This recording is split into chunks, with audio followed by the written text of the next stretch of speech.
All right, so good morning, everyone, and welcome to the Young Voices Nordic Think Tank, a groundbreaking initiative by YouthRIFF. It's an honor to be here with such a talented group of young individuals from across the Nordic countries, all united by one common goal to reimagine and reshape the future of our film industry. I am Joel Simonson, and I'm an Icelandic actor. And I'm Julia Granat, and I'm the festival director of BUFF, Children and Youth Film Festival in Sweden. And so today we are creating something unique, a platform where the voices of next generation will be heard, valued, and acted upon. This think tank is about more than just discussion. It is about giving you, the youth, the opportunity to shape the cinematic landscape in a way that reflects your creativity, your insights, and your vision for a more sustainable future. Your ideas today have the potential to influence the direction of an industry that is not only a reflection of our culture, but a powerful tool for a change. And Think Tank is sponsored and supported by the Nordic Culture Point under the VOLT program and Youth Climate Action Fund from the city of Reykjavik. So this is your space to be bold and innovative and think big. We're here to listen, learn, and collaborate with you to make sure the film industry of tomorrow is the one that you recognize, that speaks to your needs, and that stands the test of time. So please warmly welcome the participants of this year's Think Tank at the Reykjavik International Film Festival and let them introduce themselves. So we're gonna start with you. Thank you so much. My name is Maya Reichenbach, and I am a young director and actor and writer from Copenhagen, Denmark. I'm based in Copenhagen, and I've recently been mostly focused on directing with a focus on hybrid films, mix of documentary and fiction. My name is Daniela Sliper, and I'm from Oslo, in Norway, and I'm a young producer, and like producing both films and theater, and trying to figure my way out and into the industry is, that's what I do. My name is Magdalena. I work in production here in Iceland. I just graduated from film school last year and screened my graduation film at YouthRIFF last Sunday. I did the directing and screenwriting course at the film school and would like to focus on that some more. Hi, I'm Essie and I'm from Finland, and currently I'm studying media and arts in Tampere University of Applied Sciences.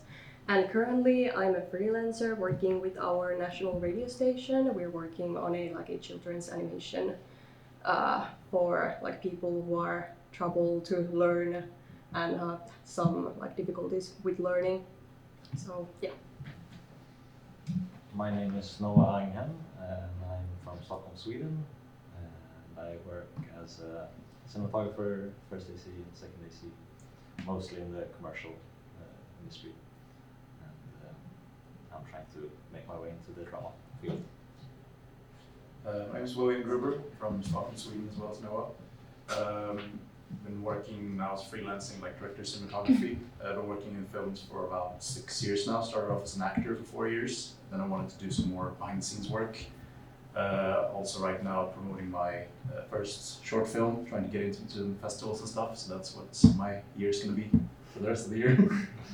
Hi, my name is Emma Haatainen and I'm from Tampere, Finland, and I'm a fourth year student at Tampere University of Applied Sciences, and I'm specializing in film and TV production. Yes. My name is Ethan Houston. I'm from Reykjavik, Iceland. Like Magdalena, I graduated from the Icelandic Film School, but unlike her, I graduated from the producing and directing course. So yeah, I graduated latter half of spring, beginning of summer. So I'm just taking my first steps in the industry right now with the intent of pursuing that field. My name is Johannes Wang. I'm a Sami indigenous writer, director, and producer from Northern Norway. I run 2 production companies and want to do fiction, but now I'm doing a lot of documentaries because I feel like making films about the Sami community and culture and human rights is my passion right now, and so I have like a call to do that right now and want to move into fiction when the time comes. And my name is Marius D. Jacobsen. I am from Norway and live in Oslo. I finished my bachelor degree last year in literature and film. So I do script writing and director and is currently working on 2 of my own projects. One of them is an animated one because I also do illustrations and I've done some freelance animated work before as well. Yeah. And I'm Frederick. I'm from Denmark. I live in Copenhagen as well, and I'm a cinematographer. I've been studying, but that's almost over now. And I do both documentary and fiction film. And like you, I have a certain urge to like tell some quite important stories because I think movies should be political. So that's my calling right now. Yeah. Nice. Very impressive. And I was just gonna actually say that you don't have to impress us today or each other. Maybe you want to, but just feel free to just to say what you think and feel instead of like trying to pitch something. I think that's I just want to say it. So we are, yeah. And we, so very nice group, different backgrounds, but also different interests a little bit. Cinematography, script, producers, directors, we have everything hybrid and documentary and fiction and drama. So it's a very nice group in terms of like interest and also what you've done and come from. And we're going to start to talk about, because you are the future of film production. I mean, the generation that we will be watching your films soon. And so the first question is actually, what is the biggest advantage that you have, you as the new generation, compared to a previous generation, if there are any? Or is it just like, oh no, we're going into a really dark future here? Do you understand the question? So Yeah. Do you have any advantage, do you think, if you want to start speculating? Fredrik? I think that actually it's, for me, it was quite a privilege, and I felt quite safe actually, like jumping into wanting to make films. Like in the start, of course, your parents think that it's not possible, but then they can kind of see that it might be possible. And I think I have a thought that has changed a bit. I think there's a lot more open-mindedness towards doing creative stuff, especially in the Nordic countries. That's what I'm seeing, I think. Mm.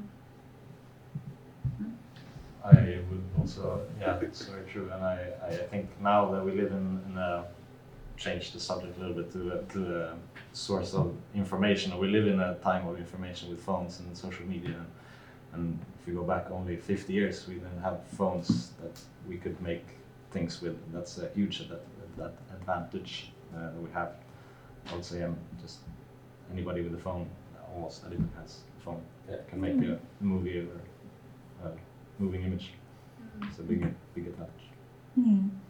I also think it's like both an advantage, but also like a disadvantage. But like having social media, and it's so easy to promote your stuff, so easy to get it out there and get people to see it.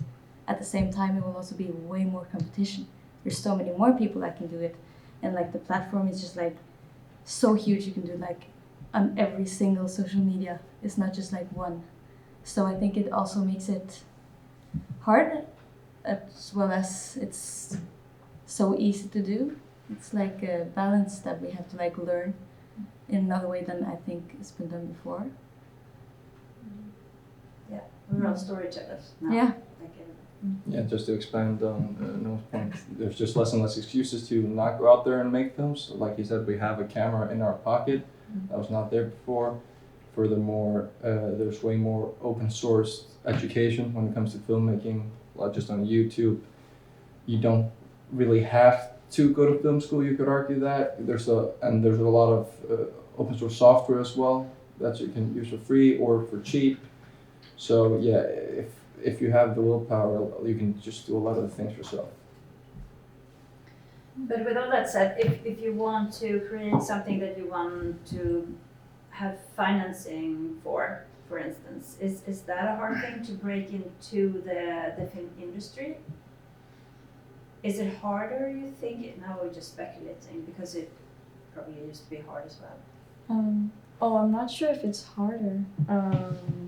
But I think what I wanted to say was that I think that we have, as young people, now I'm talking from a Danish perspective, we do have some great opportunities to kind of like break into starting to work with film, with our film workshops, like from Screen Talent Europe. I also think that in my experience, older filmmakers or like older generations of older filmmakers, they're very open. Like I feel like the film people who make film, like filmmakers, are so open to share their experiences with you as a young filmmaker. I think that's something that has helped me push through a lot in terms of getting into the industry and getting great tips and experience from just talking to people who have more experience than I do. Yeah. You mean in terms of network? Yeah, in terms of network, I feel like it's very like a very open. Like, of course, it's difficult to get, financial help for like a feature film and stuff like that. Like, there's not many feature films being made, but the short film community, I feel like it's thriving. It's yeah. Good to hear. Mm. Because I know the Danish Film Institute cut their short film. Yeah. But maybe there are other funds and stuff. Like in Norway, there is with the Norwegian Film Institute, it's sometimes hard to get funding because you either need to have a bachelor's degree, and like me, I haven't finished high school, or I need 3 years experience as working as a director. But how do you get that experience without getting the funding? But there has become a lot of like really great workshops and other places where for the youth that are focusing, and you can get like 10,000 kroners here or 12,000 there and 30 there. So it's not the biggest amounts, but I think it's enough for us young people that want to do it, or where we are working for free, but we need to cover the cost of renting stuff or buying props or whatever. So, and food, pizza for everyone always. So I think there are some good opportunities for the youth as well. Yeah, and also in Norway is very much, at least how I've seen it, like based on the like where it is in Norway, very much like based on the cities and where you can get funding. So it's at least I think it's easy to know who you're gonna contact. It's not that you have to like search the whole country. Like your part is where you can apply for. So I think that makes it a lot easier for us. And I don't know how it is with you guys, but yeah. In Sweden, there are some regional funds that you can apply to, and a lot of talent, I think, and development.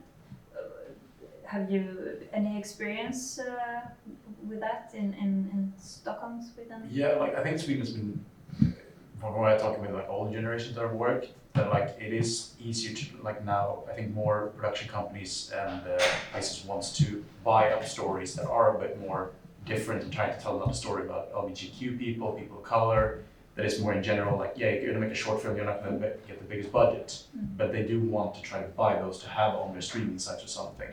That maybe those stories weren't really, there was no incentive to try to tell those before. But now it is a bit easier if you want to try to tell those kinds of stories, that you actually will find people that actually wants to buy those for you and wants to fund you.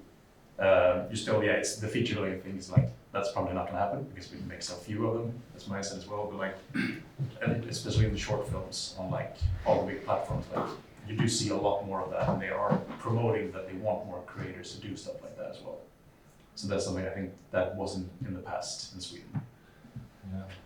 Do you guys think, I'm just want to elaborate on the short films because we're talking about it, because short films usually haven't been shown on like TVs and stuff that much, but do you think with like the age of YouTube and the short content and we're consuming more of it, do you think short films are going to be more accessible to the public?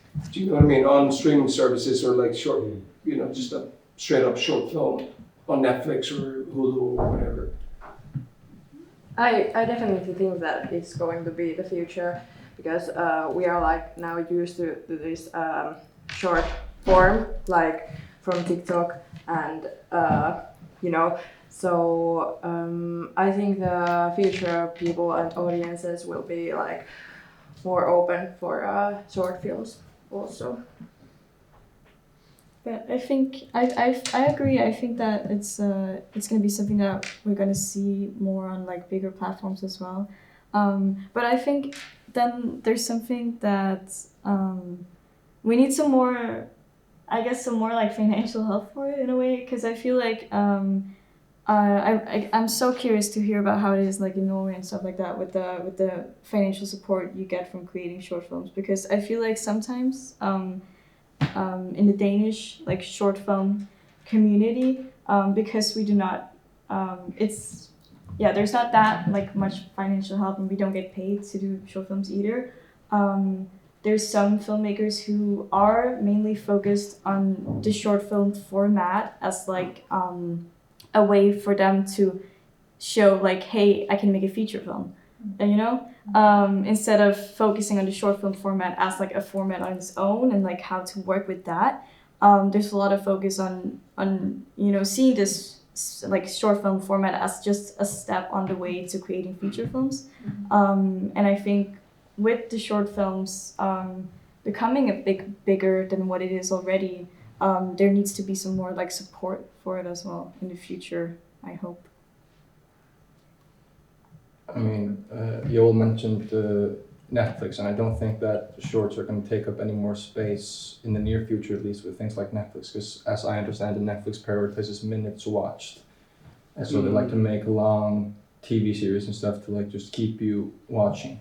So shorts do not fulfill that quota, and when producers are just looking at the numbers, it just doesn't make sense.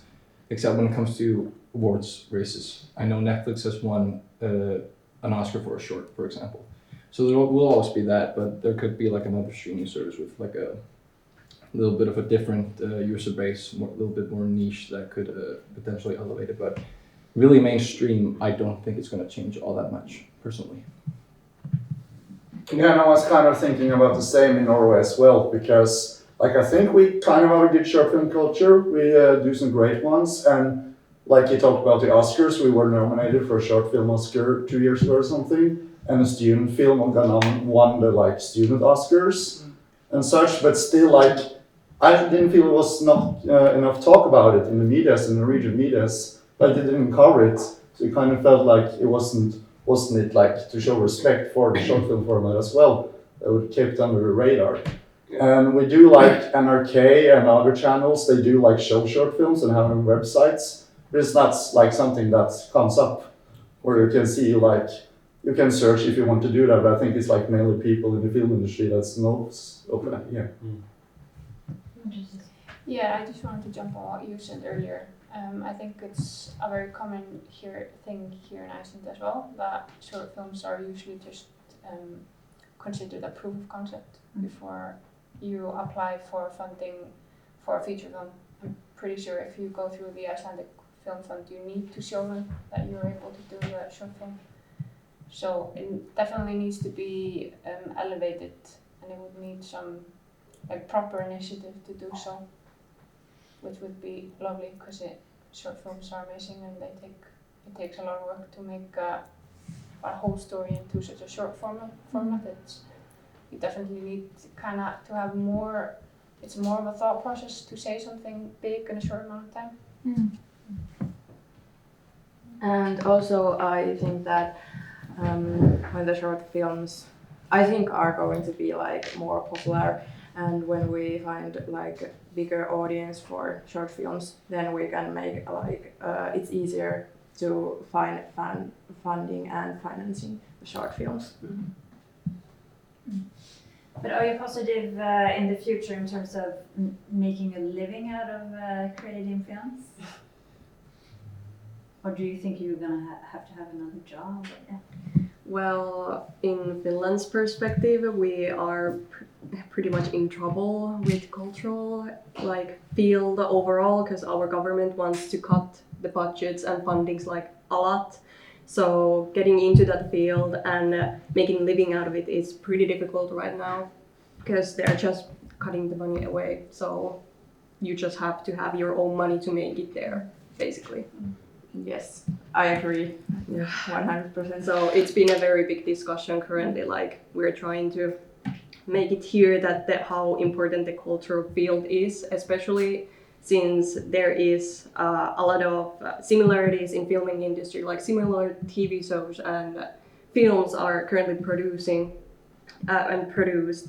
So we need a little bit more variety. But since people just don't have the money for it, so we won't see it. So that's the problem for us. Yeah, and the funding in Finland goes to like save films and Basically, save yes. TV series that we know it's gonna be popular. So it's gonna be like in the same themes. Yeah, mainly. but the answer for your question, I don't know if I can ever make the my living from film, like in Finland at least. So I'm at the moment working at restaurant, and I think I'm going to be working there like part-time for my whole life. Yeah, and also as a freelancer, I want to work more as a freelancer, so I need to expand it like outside of Finland to make a living. But like in Finland, it's pretty difficult, so I need to have like another job.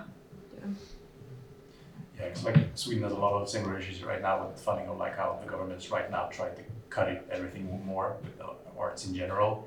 And like we know, personally, me and Noah, like people that will go now from, because we went to film school and we know that people that went there for 2, 3, 4, 5 years ago, most people still had part-time jobs. Like barely anyone is making a full living out of it. Even though some of them are working with like quite well-known people, working with big cinematographers and directors. And it's just in general that it's just if you're below like 35, you're mostly going to be having some sort of second job. And even above that, you're not going to be making that well paid. It's just, you need something else to get by so you just can keep doing what you want to do. But in general, I think most people have the mindset like you will not be able to really make money from this for a while. So if you want to make films, you really want to make films because you don't do this for the money because there is no money. I definitely agree with the last thing he said. I think I'm gonna have like a part-time job forever as well, like in this industry. And I know this director who his film won like the Danish Academy Award, but because it wasn't funded by the Danish Film Institute, he hasn't received like any money for it at all, which is insane to think that like this film has won, the biggest award in the Danish film industry, and he just hasn't gotten any money for it. And everyone worked for free as well. And I think it's what you're saying. Like it's not an industry to get into to get the money. It's for the passion and the love for it. Yeah.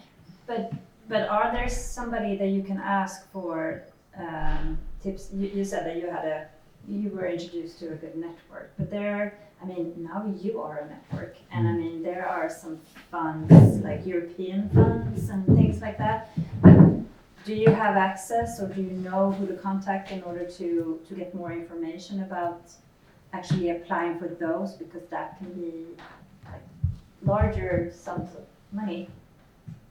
Yep. I think we can get a lot of help from the film workshops that we have, like the film centers all over Denmark, and they can pretty much help you with anything. Also, if you want to go abroad and make international co-productions, which I think is a very good idea, because the biggest problem with, I think, maybe all of our countries is that we don't speak a big language. Is that we're not like that many people. We're just 6 million people in Denmark speaking Danish. So that's why we don't have any feature films are never commercial in Denmark unless they're international. So I think we should try to do that from like almost also like at our level we should try to look internationally, even though it's more expensive. But if you make collaborations abroad, you can also get double funding. So yeah. No, but it's a good way of thinking, because I mean, if you watch a feature film and you see like the list of names, they're like, oh, the Czech team, the Bulgarian team, the Icelandic team. It's like so many people involved, and that's also creating or actually having the talent of all different kinds of jobs that goes into this to make a film. To stay in Iceland, because they have work, because there are productions coming. Yeah, there's a lot of productions. Yeah. So I'm just there are some people that have a lot of knowledge about this. They're called media desks. Have you heard of them? They are in the film institutes or in the Finnish Film Foundation, and I guess you have one in Iceland as well. So they can help you with the next steps to go into the world of applying for European funds, which is a big hassle, but still it can be worth it. And I think you can learn a lot from the process, and you will have a mini network that will always be very valuable. Yeah, and I just want to throw in one thing, because we're here in Iceland. My thought has been that, because Iceland is a small country, as you've seen. We're not even 400,000. We tried. We're not there yet, but we always tell everyone we're 400,000. I think we're like 385,000. Yeah. But so in my mind, as an actor, I'm always thinking we're never making a film or a TV show or something just for the Icelandic audience anymore because of the streaming services. What's your thought on that? Because like now you can access so many. For example, the biggest TV show last year or the year before, Squid Game, South Korean, something that I would never have thought of. That will be internationally the biggest South Korean in South Korean, like in Korean language. So what's your idea about like how you're gonna take, like for example, Norseman? You guys seen Norseman? Mm-hmm. So that became a huge Netflix hit, but a Norwegian show and international. So like, have you thought about like your projects as an international, even though you're doing it locally? Does it make sense, this question? Mm-hmm. Well, like I told you, I'm working like in a children's animation project, and we started as like a school project and turned it into like a real job, like they're paying for us. And we started the project as like we have given some prompts to what to work with, and then we showed our idea and what we came up with, and they said, hey, would you be interested to turn it into like simplified Finnish and not just basic Finnish? So the audience could be widened to people, well, like I said, to people who has difficulty learning but also wants to learn Finnish. So there is a chance to our project to go more international. But first, we're of course gonna show it here in Finland and see how it's going to like be and how famous it's gonna be. But there's like an opportunity for us, since it can be easily dubbed to like whatever language, and since all of the visuals are gonna be very simplified, and we try to like focus on like different kind of people like color blindness and that stuff. So it could be like a possibility for our project to expand for a wider audience, like internationally. And that's we're trying also. So there can be like, I'm not sure if in any other languages are these simplified versions of the language. So that could be like helpful with the dubbing. So like use the simplified version. And also like because there is like demand for it, but there's not really people creating that kind of stuff. So that's why they are like very much willing to pay for us to make this happen. So.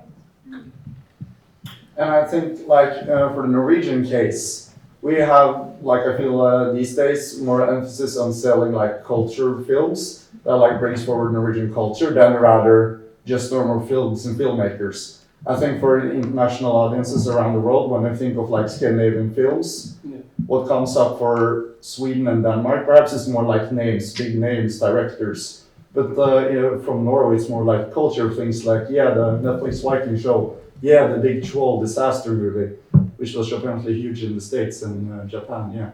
So it's like more an emphasis on like cultural points and things we have in Norway rather than like the makers and such. Yeah.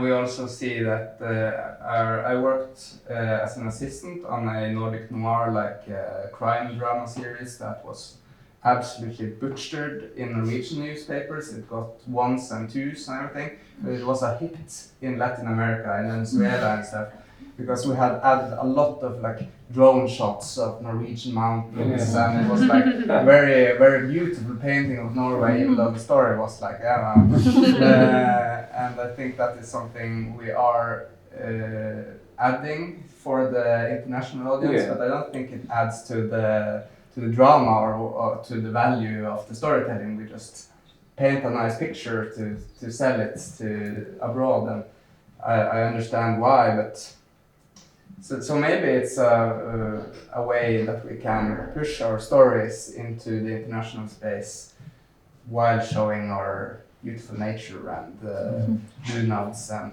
all that culture stuff.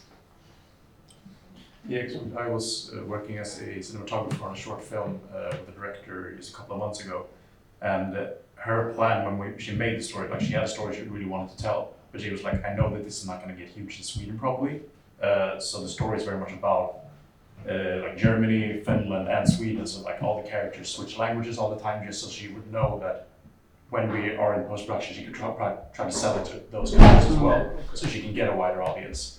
And we had a lot of discussions like, okay, do you want to tell a story? Like, yeah, this is the story I want to tell, but like she knows that if she can just get it out more, it will just be easier to sell it. So she was willing to just adapt the story to just get it a bit more international. So I feel like, and I've been working on production of that as well. Like, it's okay to change the story if you still are like where the story is going, but if you want to try to get it out to more people, how can you adapt it a bit? You just know that okay, it will be easier to sell it to Germany or Finland if it has something to do with them as well, probably. And I feel like there's a lot of some productions are starting to think in that way just because of the short film format. We're just like, if we can get it out there, how do we do that? Yeah. Yes, I totally agree. I think what sometimes we need help with is kind of some thoughts about distribution, because it's so hard. Everyone can do a movie, and you have a short film or something, but you don't know where you're supposed to take it because it's not going to be for everyone. It's not going to be on every festival. So that's mainly I think a lot of people would need help with actually. But I know that in Iceland it's very important with the language issue that we need to keep speaking the language, and I think, I mean, we all have very small languages, and I think our Scandinavians, we understand each other. It helps with a beer for some reason. Definitely, after a few, much better. Speak fluently. But in terms of keeping, is it important for, I mean, you're the next generation, is it important to keep that, and for Sami, there are different Sami languages as well. Is it important to keep it in terms of a part of the culture, the language, or should we just do everything in English? I could, since you mentioned Sami, I just made a film totally in South Sami, which is a language spoken by about 600 people. So I don't think anyone that is watching the film in festivals or anywhere would understand a single word of what she says, except for pyramids, because you can understand that, but the rest you wouldn't understand. But for me, it's really important to keep the language alive, even though no one is probably learning from it, but just being aware that we use the language and and try to adapt it in the stories we tell. I think it's really important anyway. I think from Finland. Because Finnish language is so unique and special and I think beautiful. So I found that it's very important to keep it and like keep talking it and adding it to TV and films, because if we all just speak English, it's just so boring. Yeah, it's boring. It's also like unrealistic. Yeah. Like, yeah, it's. I definitely think that we should keep our languages as well.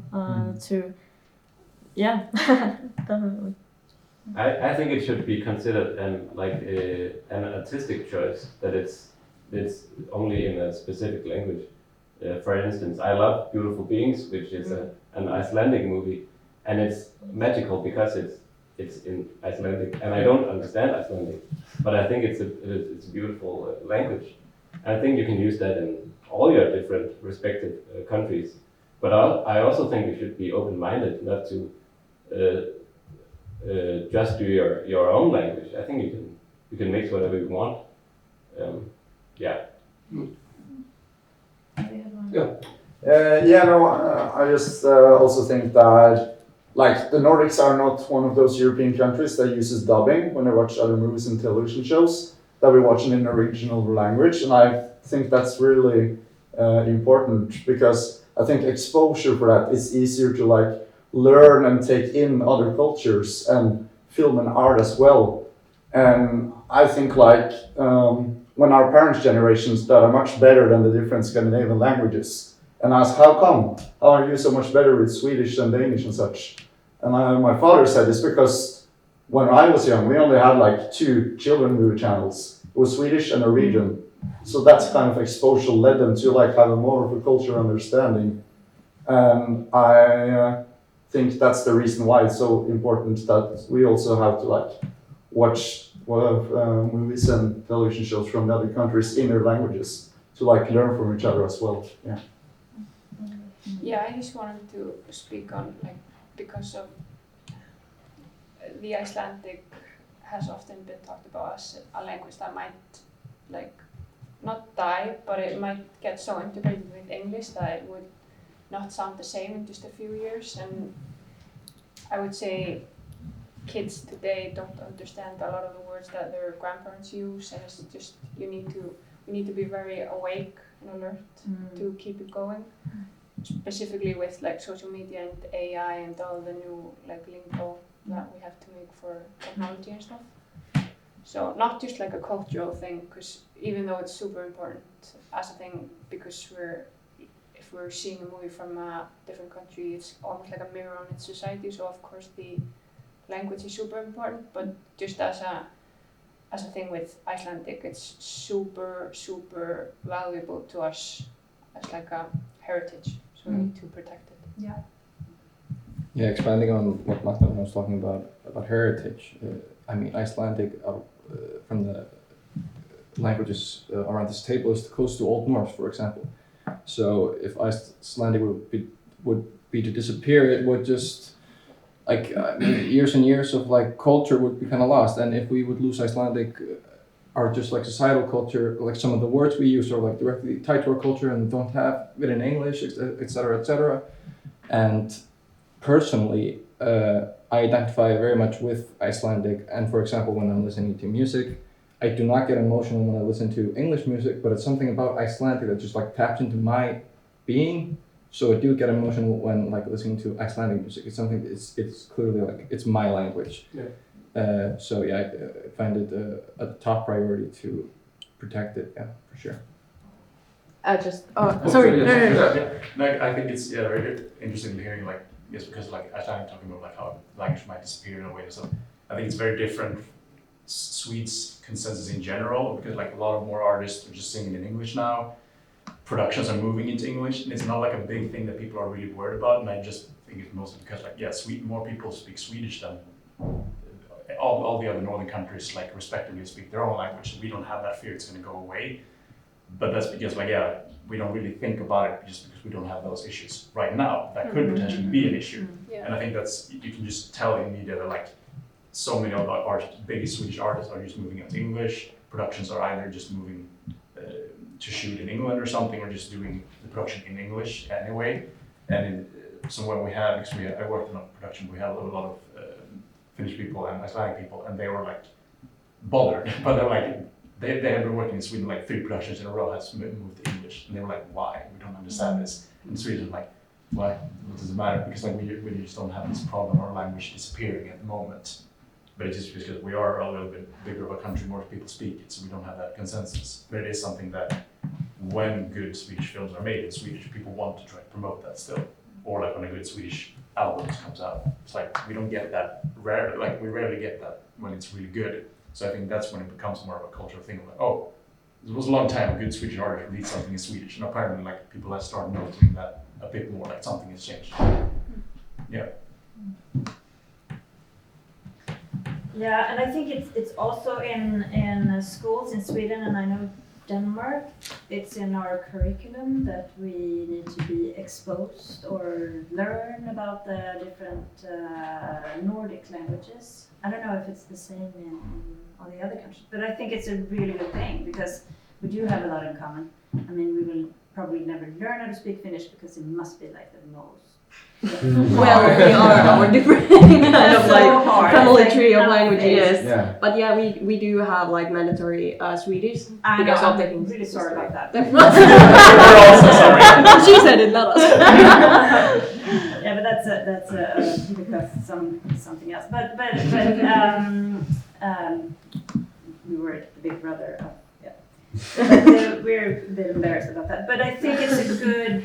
Because we share so many values and culture, and I think it's a really good way to force children growing up to actually hear and trying to understand the different languages. And I'm very happy that we all agree that it's really important in terms of keeping culture and keeping language as a way of expressing. I think it was really wonderful that you said that because you become, I think I would probably also be emotional if I heard something beautiful in Icelandic, even though I don't understand the language, because it's expressed in another way than just so yeah, it's good.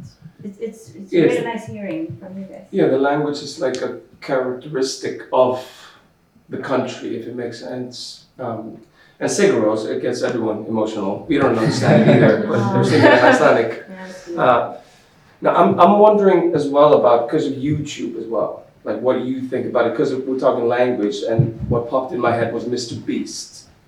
He's got how many 100 million, and he does all the different channels in different languages, where he hires the most famous actor that does the same thing, but they dub it. Do you think that's gonna affect a person like Mr. Beast, the way he does content and how we, the younger generation, how they consume it? Because he has, I think, 500 million subscribers on his big channel, and then he's got millions and millions all over in different languages. I think he does in Finnish, Swedish, so he dubs his stuff. What do you think that's going to do to the film industry with both regarding the language and that kind of content? I'm actually a little pessimistic about that. I kind of want to draw a line with that as well as when the internet got introduced, because it kind of showed the human nature what our main attention goes to. Because the internet was this thing that came out for democracy and that everyone should have access to all information. But instead it just turned out to be this super weird big thing that you can just search for everything and look up weird things and spend time on smaller things. And the same with YouTube, which was made for content creators to make something of their own and show themselves in this free way. But now it's the same thing, it's adrenaline junkies instead taking over and kind of becoming bigger for younger people as well. Yeah. And I think that's a little grim for how I look on how the industry will move forward, because we don't have seen the after effects of it yet, because the generation are still young Yeah. The ones who watch Mr. Beast and like, what will that generation be like when we are the adults? Yeah. I think that what normally happens is when there's a trend, there's also like a reaction to that trend, which is an opposite of that. And I think that's happening all the time. It's been happening forever. And I think it's gonna be, I hope it's gonna be the same in this instance, because it's also the discussion about art and entertainment, and also the like what's in the middle. And probably that's where like I think especially kids, of course, it's just entertainment, but I think they'll also grow sick of it and get tired of it, and want something that has more substance. I hope. Yeah. So do you think it, for lack of a better word, like forces you to be more creative in your storytelling in the future of re-engaging that audience to the cinema medium, if it makes sense? Do you know what I mean? Not, just away from the computer into the TV or the cinema. I think it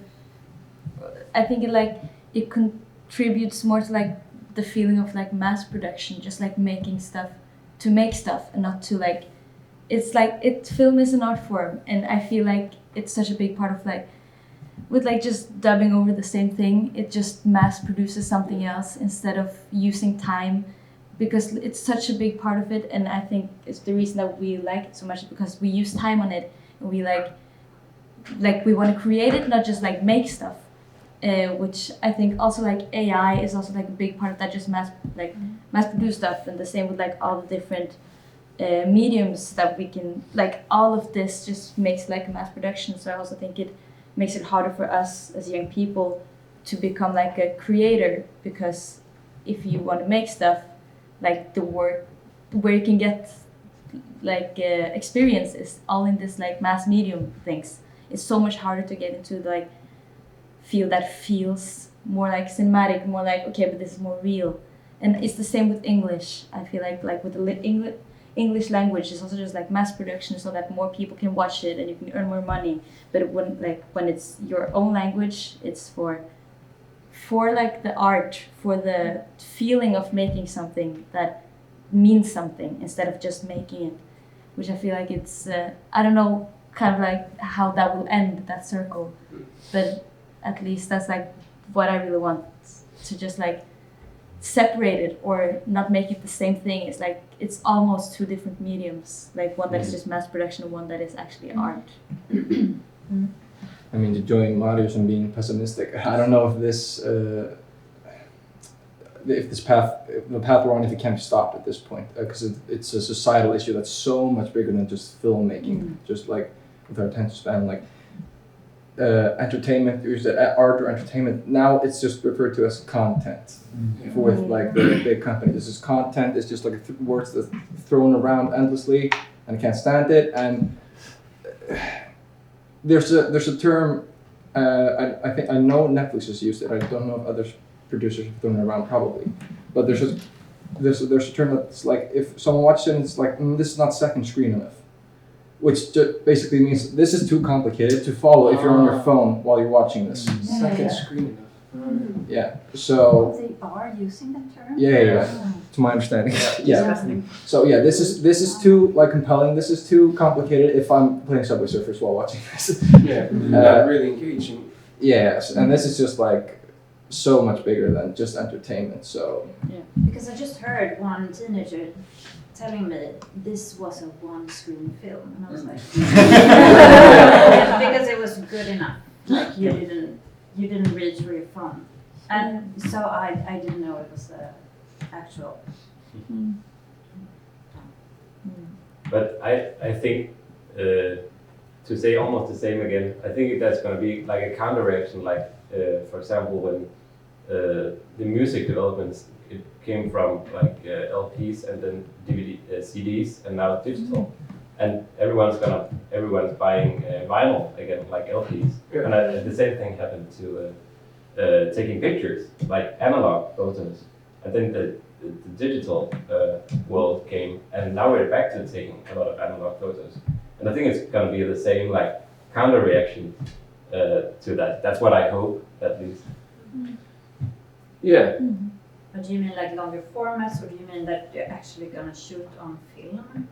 Also, that's happening a lot, even though it's very expensive.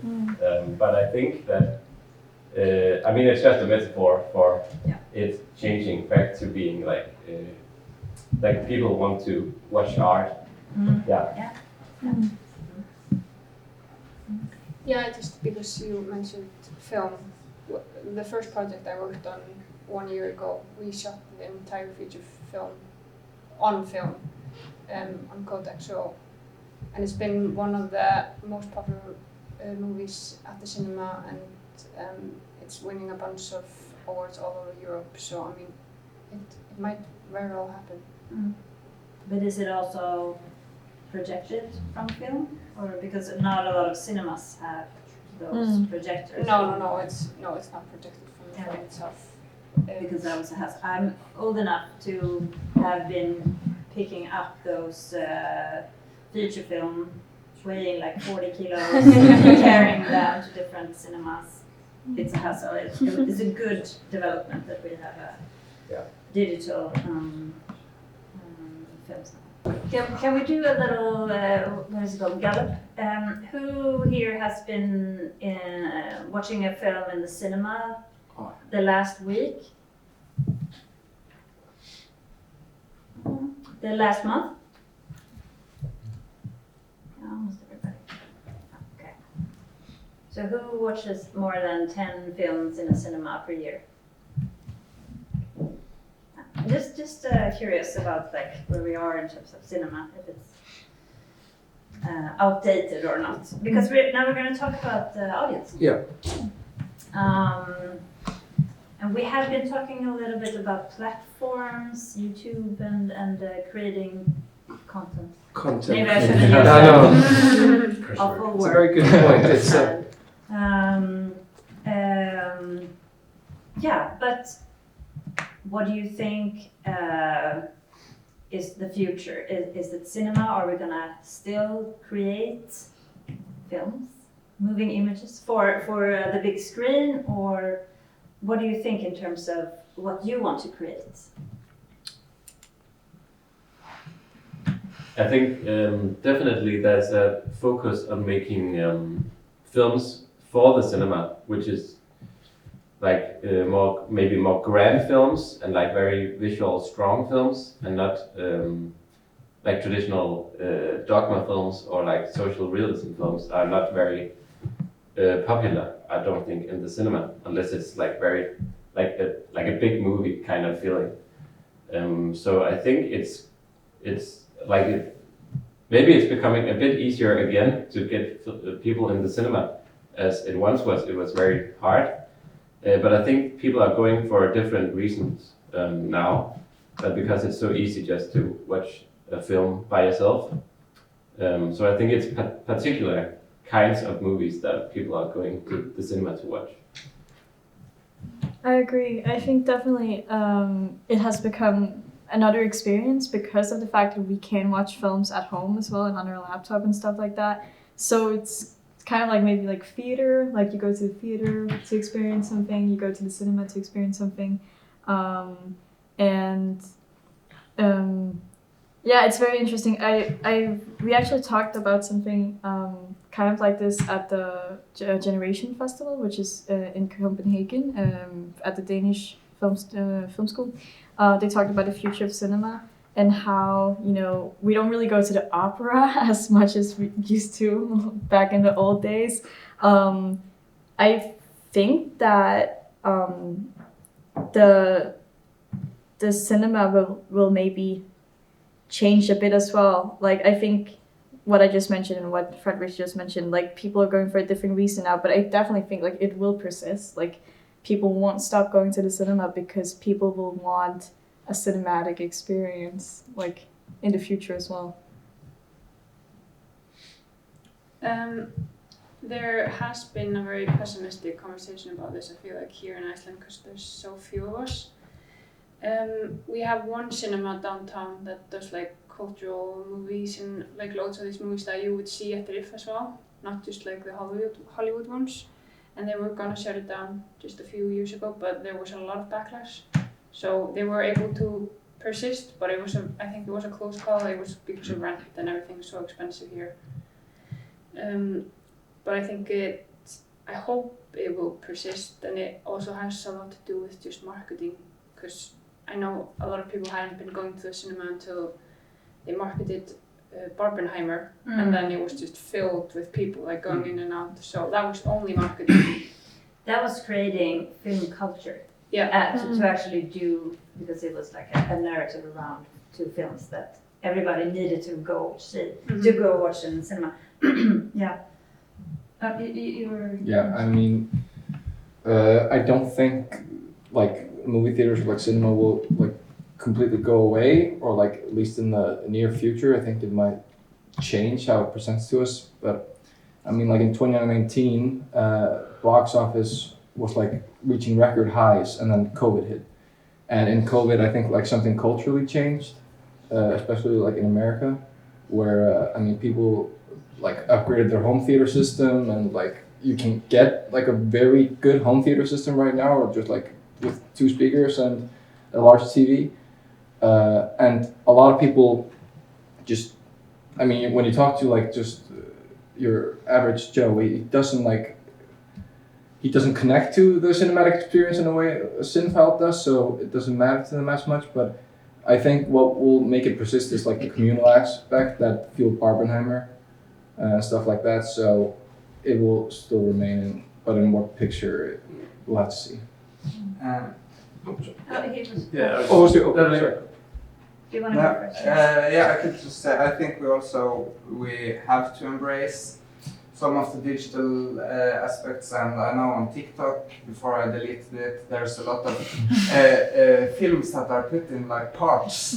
So I've seen like half of Green Mile in 1 minute parts, and in every comment it was like, what is this film? Where can I see it? And there's a lot actually taken from the Norwegian broadcaster as well on TikTok, and people are like, oh, what is this? And they're like, no, it's not the Norwegian broadcaster, and kids are like, what is that? And so I think we also have to embrace the newer technology and try to promote the films through there, because probably a lot of people watched Green Mile after watching part 47 of the film. My friend watched the entirety of Catch Me If You Can. So, and you're holding your phone vertical and seeing a horizontal film, and it just says part 47. Big text. So I think we have to find ways to promote films through social media, and maybe not. We were thinking on a project we are doing now that we are making special scenes for social media that is not in the film, but we are adding it to make like a universe, like the Norwegian series Skam that used web as well. So we are trying to figure out how to do that. But of course, I think films are made for the big screen, and that's where you enjoy it the most. Yeah, I think in like general, like even though there's always like dips in terms of people going to the theater, but like I think there's always going to be incentive for people to go and see like a blockbuster or a bigger movie on the screen and stuff. Because if you look at like newspaper articles in the like 60, 70, 80 years, every decade there's always like, oh, is cinema dying? Like it's always a cycle that's coming and going. Yeah. And even talking about like COVID and stuff, when people were talking about like it dropped because everyone was like, now I can stream, I can just watch it at home, I have a nice setup and stuff. And people can have debates about whether it's art or entertainment with like Marvel movies and stuff. But like Marvel movies still brought and kept cinema open for years under COVID, because people are still like, I still want to go and have those experiences. And like in Sweden, like people are trying to go, like we just opened up like Skandia again, which is like a big cultural cinema. And like people are starting to promote like people want to go out and see films again, even though they still can stream some films, but people still have some incentive like to go see some type of films on the big screen. And I think that's always, in some way, it's gonna keep coming back. I don't think that's gonna go away in the near future, at least. I also want to add a little thing about TikTok. They have apparently now also made that you can put in like 1 hour long or 2 hours long. So my friend just found like the whole Barbie movie, where she can just like speed it up. And I think that also is like a big part where you can just like click on the side of the screen, and then you're like watching the whole, you can just watch the whole movie on like 2 times speed. Yeah, 2 times speed. So it goes faster, and the attention span is just like shoop, just so that you can just like keep your head interested. And I think that is also a big part of it. Do you think a part of going to the cinema, like, is the social aspect of going and seeing and I'm thinking uppleva, the English word, Yes. experience with other people that you don't know, but you get this communal kind of experience. Yeah, but it's like so many films, like even though I love them, like I know that I wouldn't have loved them as much at home. Yeah. There's some like very like artsy cool films that like I never would probably have seen because I didn't know about it. You see them with people and I talk. But even again mentioned like because even though I love artsy movies, but I'm also like we're much into like Marvel movies and stuff when they're good. And like an experience like Avengers Endgame, you talk about like that. Even though people that don't give a shit about those movies, it was an experience to just go out with your friends and just everyone talked about it. Same was like when it is more of an indie movie and you just go out with a bunch of friends and you're like, it's such a different experience if you just watch that at home on Netflix. You probably would have liked it, but you maybe not have like thought about it as much. But going out and experience with other people, I think it's always going to be a cultural thing that people want to experience. Yeah. So it's kind of but do you reckon then like the cinema is a tool that we could use to rekindle the community, if it makes sense, if it brings back, because of with all this technology and lack of connection between a human to human, do you reckon like cinema will be a big part of getting us together again in the same space? Sorry for elbowing you. Do you reckon that's going to be a thought into the future? That we're trying to bring people from lack of connection to a new connection through the cinema? Yes, I think so. And I also think it's interesting because like you're just sitting there looking at a screen, so like you're not actively talking, but you're also like everyone has their attention on the screen, and like their phone is in the pocket in silent mode, and you can't skip anything. You just have to sit there and watch everything, and you have like only one focus, which I also think is a big part of it, that like you're forced to look at one thing and kind of take a break from your life and just now I'm watching a movie with my friends or alone, just like to experience, like it's kind of like relaxing. I don't need to look at my phone. I don't need to think about all the other stuff that I have to do. It's like a kind of like meditation, especially in this society where everything's going so high speed. You're trapped. Yeah. Well, some people do look at their phones.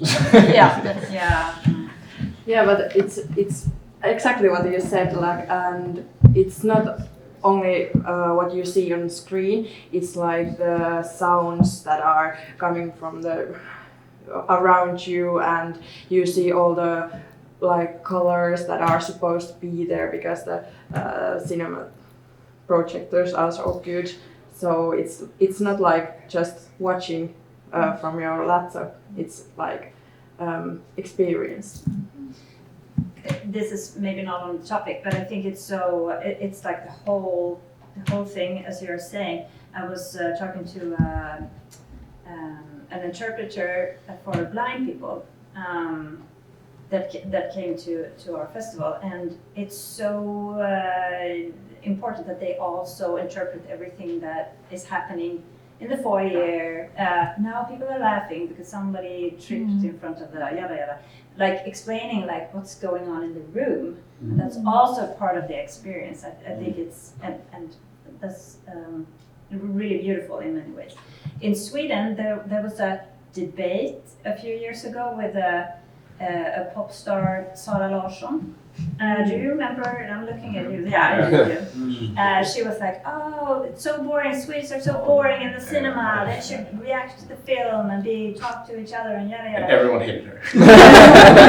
But we also have a director called Ruben Östlund who also wants people to react to his film. He thinks that we are boring because we don't. I mean, I don't know if you've been to cinema in other countries, like France, for instance. People leave and they are like, oh, shouting things, or like react like in real time. We don't as much, I think, in our countries. We sit there and we are trapped and we're like, oh my god. And but do we like that sort of, because that's a part of the experience? I mean, Reykjavik International makes films that you're almost like, it's like, oh my god, I want to just run out of here sometimes, and then Yeah, I think it's definitely like a question of like cinema etiquette as well, like, and also personal taste. Like personally, I don't really enjoy when people are like talking while watching the film, but unless it's like reactions, you know. Like I was also just recently they had like a theater day or like a cinema day in Denmark where you could get tickets for, like, you could save a lot of money on cinema tickets. So the theater was full. It was crazy, like, and that just shows like how many people are interested in going to the cinema as well, because it was a full theater and it was the biggest theater that they had.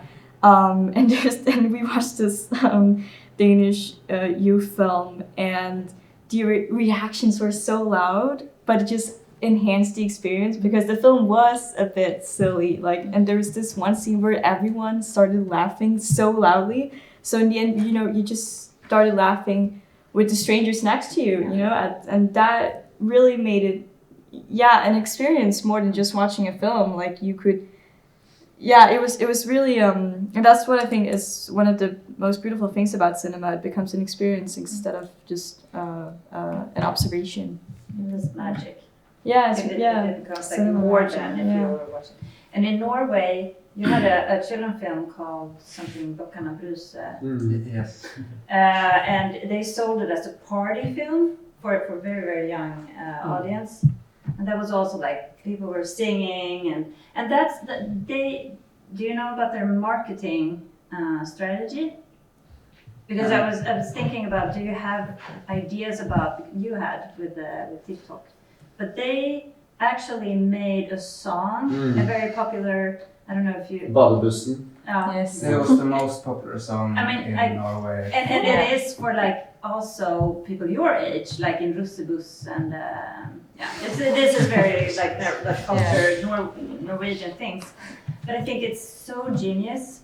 They made a very funny cartoon music video and also a hit song. Was it called Norsk Dunk? I don't know how it translates to English, but yeah. we have similar in Sweden. Really embarrassing, really bad music. We can all agree on. Yeah.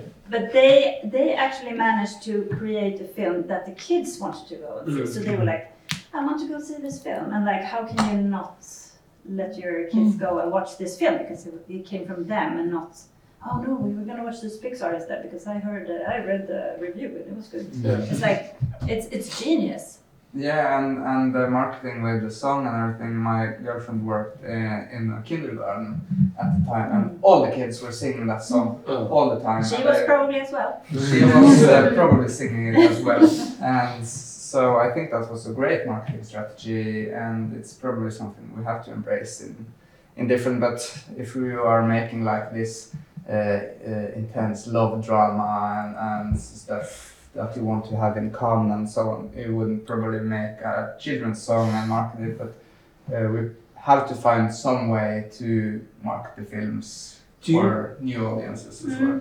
Do you reckon, on your point of like the way your guys are going about TikTok and creating a different scene for the social media so that you see what the film is about but you don't see the film, do you guys reckon that might become in the future the equivalent to what used to be the DVD extras, the behind the scenes, the edited scenes, the director's cuts? Do you reckon that could take more part of what the film will be with the show? Because every film has a Instagram, TikTok, Facebook, or whatever it's called. Do you reckon that like filmmakers will put more effort into those kind of, for lack of a better word, contents? Well, I hope so, and I like loaning DVDs in the library to see the bonus material. Yeah. It's a film I really want to see. So I think making that kind of content. I don't hate it that much. It's not like triggering. But I think that has to be some kind of solution for, and if you manage, if it's the right film to make like kind of a universe around the film, I think that could be really cool. It doesn't have to be like Marvel or a big cinematic universe, but just something that makes the package complete and makes people want to experience it and so on. No, I think it's a very good idea because a lot of times when the social media for the films or TV shows, when they don't really have that much of information or stuff on it to engage with, and you kind of just follow something for the sake of helping your friend out or something, but there's nothing engaging, and then it dies out. So I think this is a very interesting and a great idea to bring forward. My opinion. In our school, when we do some projects or films, we always make the Instagram for the film or project, and there is like the content you were saying, like behind the scenes and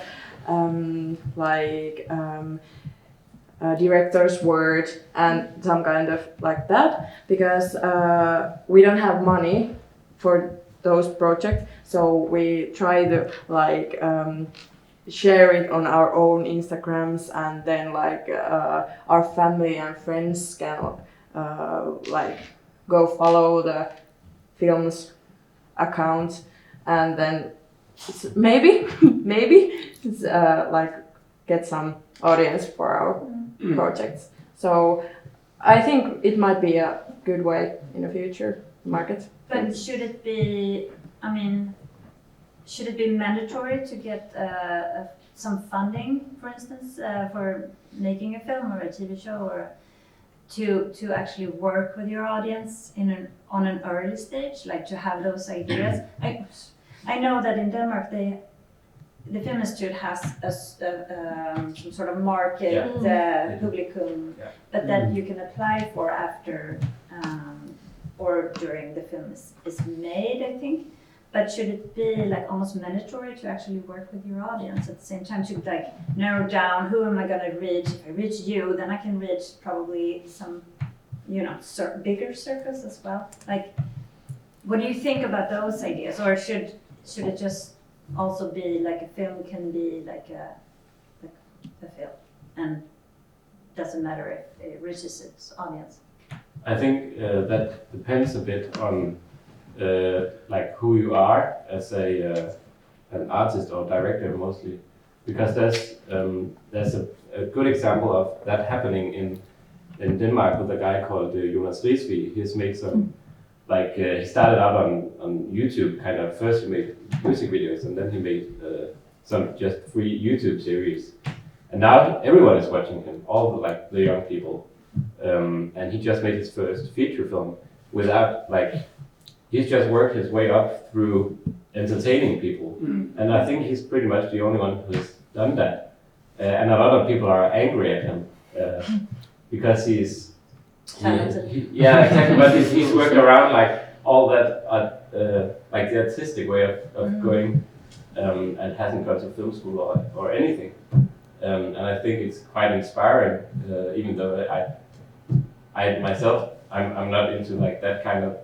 stuff, but I think it's nice that some people are embracing that you can make your way into the industry by just doing entertainment and knowing your audience. Yeah, if I can add to that, that's really what he works with, the audience, and he's so active on Instagram, and that's how he reaches his actors as well, mostly sliding into their DMs and stuff. So he's really active there, and you can reach him on Instagram as well. You can go into his DMs and talk to him. I don't know. So and he's gotten known for that. So he's actually done a really impressive work with using his platform to create a feature film. Yes, to add on what you two said, for a personal point of view, I don't do it for the audience. I do it for myself. and if there will always be an audience for what I see or hear and feel. And I know I don't personally like him as a filmmaker, but Quentin Tarantino, he says he makes movies for himself, and he has done pretty well. Quentin Tarantino. He says that he doesn't care about the audience. He does films for himself. And I think if you do it with your heart and passion, you will get audience, and you will see it in the final product. You asked about financing, and when I applied for production financing from the Norwegian Film Institute, they really liked my application and everything, but they said I was lacking the marketing plan for which audience I wanted to reach and how I wanted to reach them. So that application got denied, and I got development funding to develop the market and audience plan. Then I applied for production funding and got it because I sent a 6-page marketing plan with up and down of, and I had a test audience for a rough cut and everything, and it was really helpful for me as well as a filmmaker to show it to some people and getting feedback, and then making with the distributor a plan of how to show it, and that's what the Film Institute, they helped us with, and they wanted, and then the consultant said later that she really liked it and thought it was that we did a great job with it. So at least in Norway, from some financiers, you need to really think about who you want to reach, and since they are financing public funds, they want to know that the people making them are going to show it somewhere, or at least have a plan to show it. To kind of build on both your point and what you said, I feel like the same. I want to make movies my own way. I'm coming more from and that's also because I do illustration and such. I want to have my own artistic expression. I want to give out. And I think for Norway, we had this culture shift in the early 2000s when the culture minister made a change that, okay, we're going to do so the most amount of Norwegian tickets that is sold in the theater is Norwegian films. And since that, it's been a lot of kind of the same movies, the same genres that you've made, the bigger ones. And it has kind of helped because now there are the most watched, the Norwegian most viewed movie is a Norwegian World War II movie and such. But then I feel it's kind of easier to get drowned in what we want to have, our own voices to be heard. Because a lot of these bigger Norwegian films, I know the names of the directors, but I don't know what is their artistic standpoint, what do they make? I only know them by the big disaster movies and World War II movies they have made.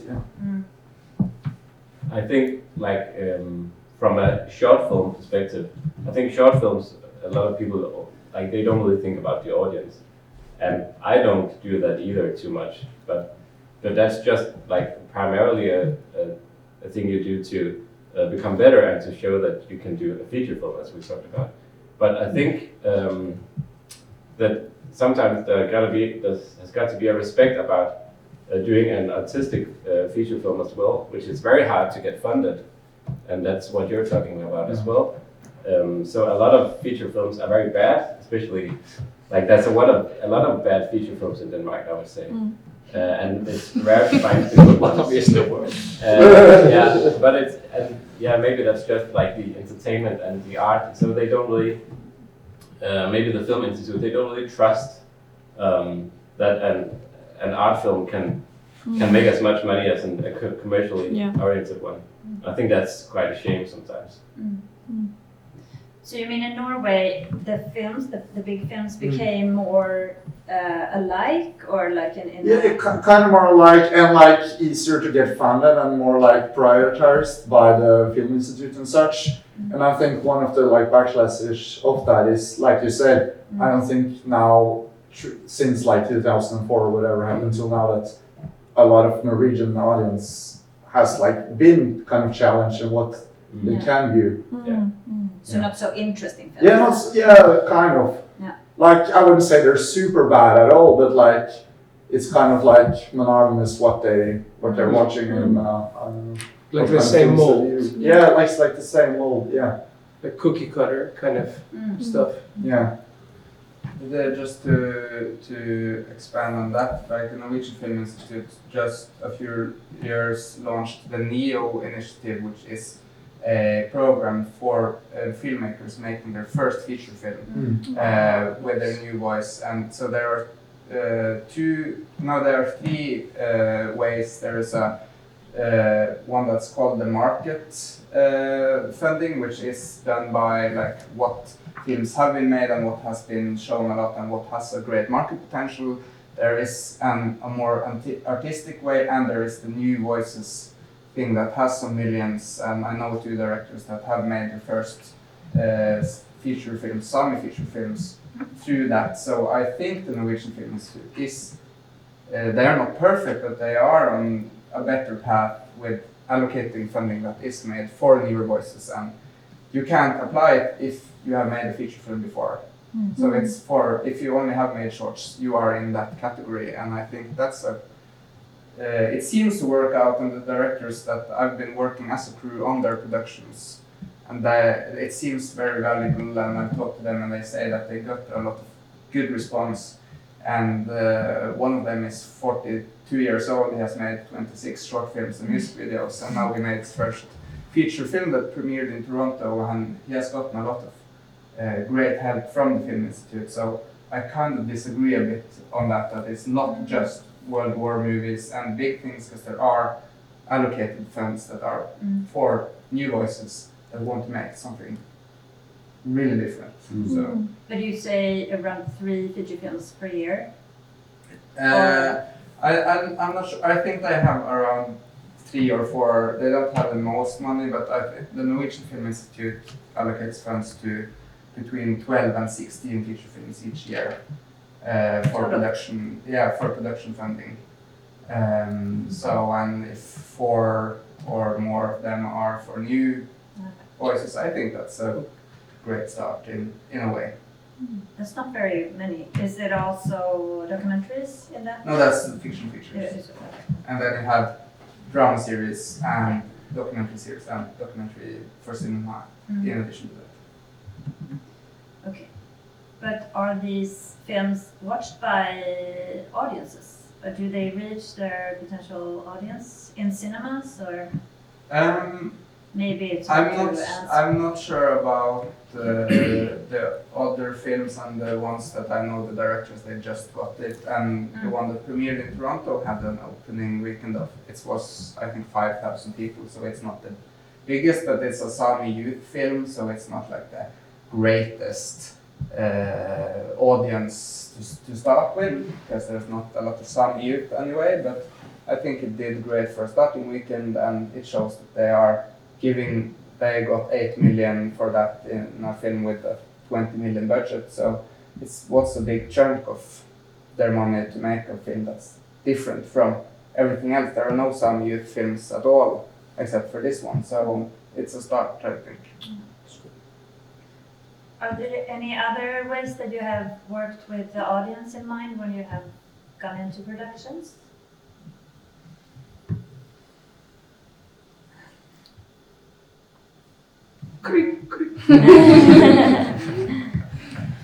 And in terms of, I mean, it's not necessarily that the films need to be screened at cinemas. Maybe like a premiere, and then it can go onto other platforms. What are your ideas about that? Or is it cinema that we want to create for? Yeah. I think I can only speak for because I've only been very involved in short films so far as a cinematographer. But you don't really think that much about distribution. You mostly just think that you want to go to a festival, and you want to have the film industry watch it. You don't really think about the everyday people. You just want the film industry to watch your films. Why? Because they're the ones who's gonna give you a job after. Oh, Yeah. okay, so no audience. Okay. Yeah. To be quite frank. Yeah. Interesting. Okay, so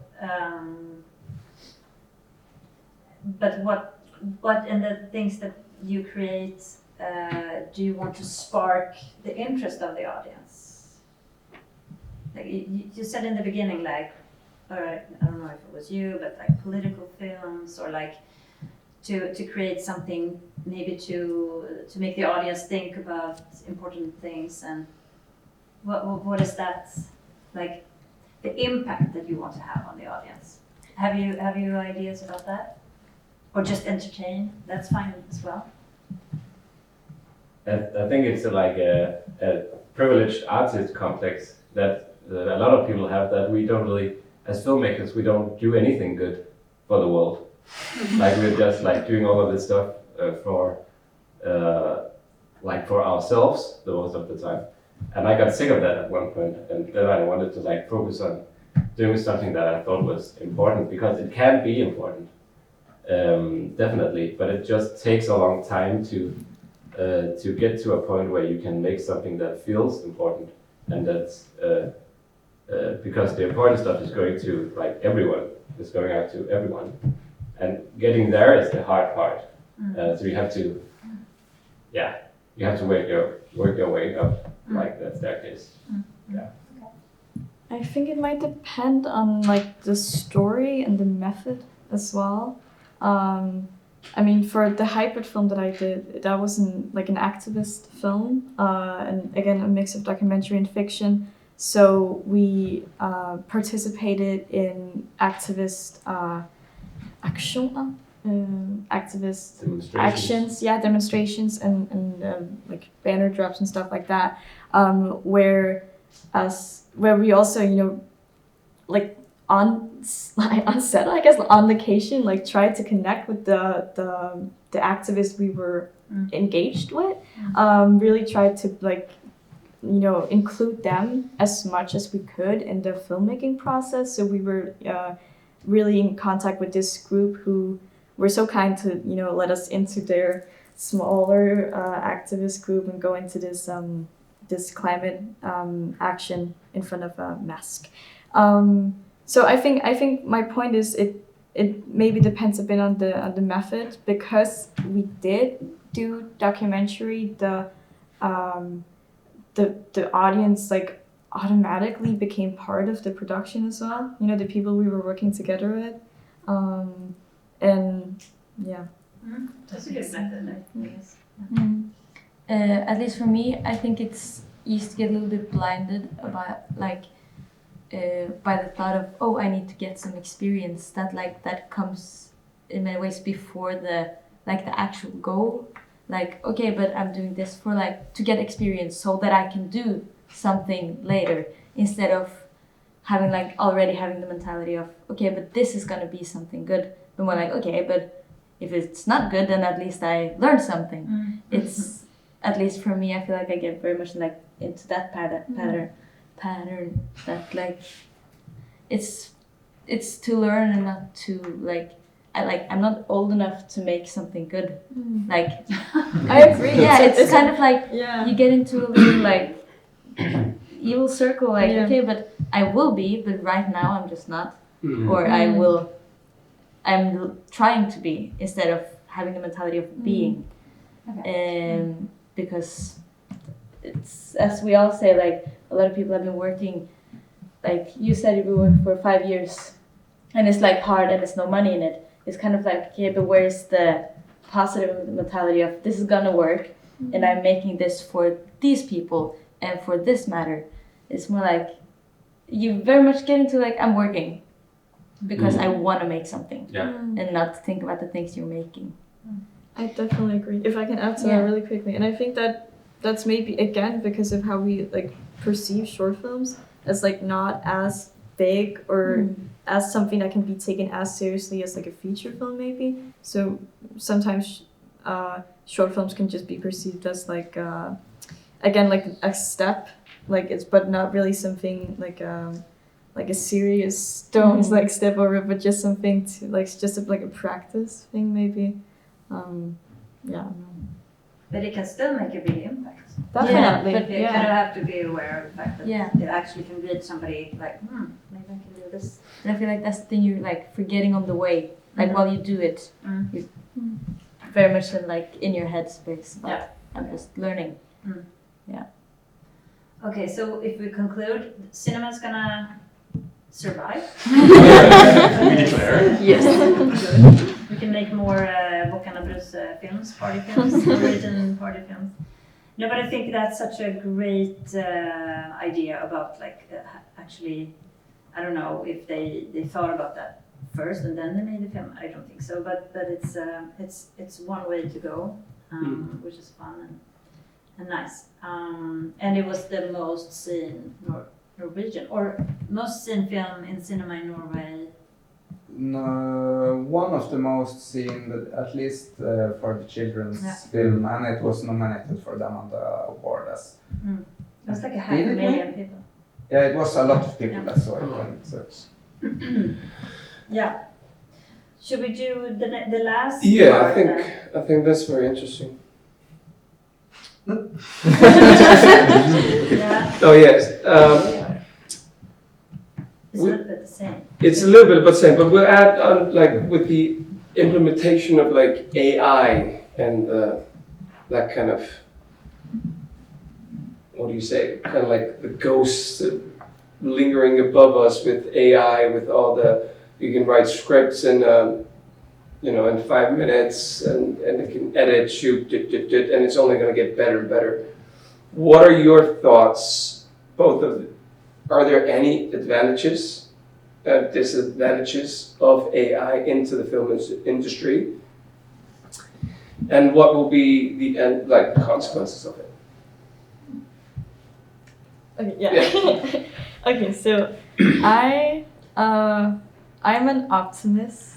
I used to be scared of AI because I had never experienced it before in filmmaking. I had never seen it. I had heard about it being, this thing that could potentially, take jobs from artists who deserve it way more than a computer.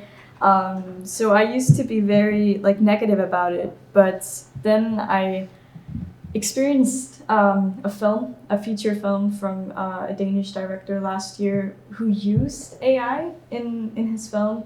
It was a sequence, the end sequence, that, not to spoil too much, but it shows the Danish parliament being drugged, which is something that, you can't really shoot. I think AI can be a creative advantage.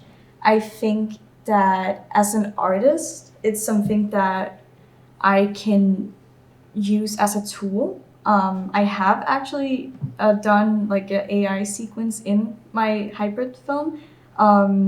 It's a very small sequence. It's 5 seconds that shows the dream that the main character is talking about. So the way that I did it is that I used her line as a prompt, and then it showed the dream as a really confusing, weird AI sequence that, in my opinion, fit the way that I experience dreams. I'm very much about trying to show feelings in my films, or to make the audience feel what I feel, and I really thought about, okay, how does a dream feel?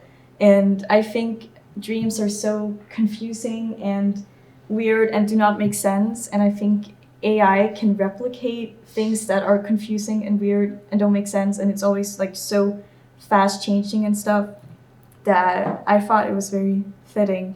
So I think, again, as an artist who does not rely on focusing on making entertainment, I think that I'm having a lot of fun experimenting with it and seeing it as a tool and trying to figure out how to use it as an advantage instead of focusing on it being a big disadvantage. Yeah. I mean, it's such a loaded question, and it depends on how advanced the filmmaking is, if you're doing a big production or an indie film. But I personally, and it's by case basis, depending on the person, I personally do not want to see any AI on screen when I'm watching a film, even if it would be something in the case of what Maya was describing. I think art is one of the defining things that make us human, and like one of the few pillars in society that is purely human.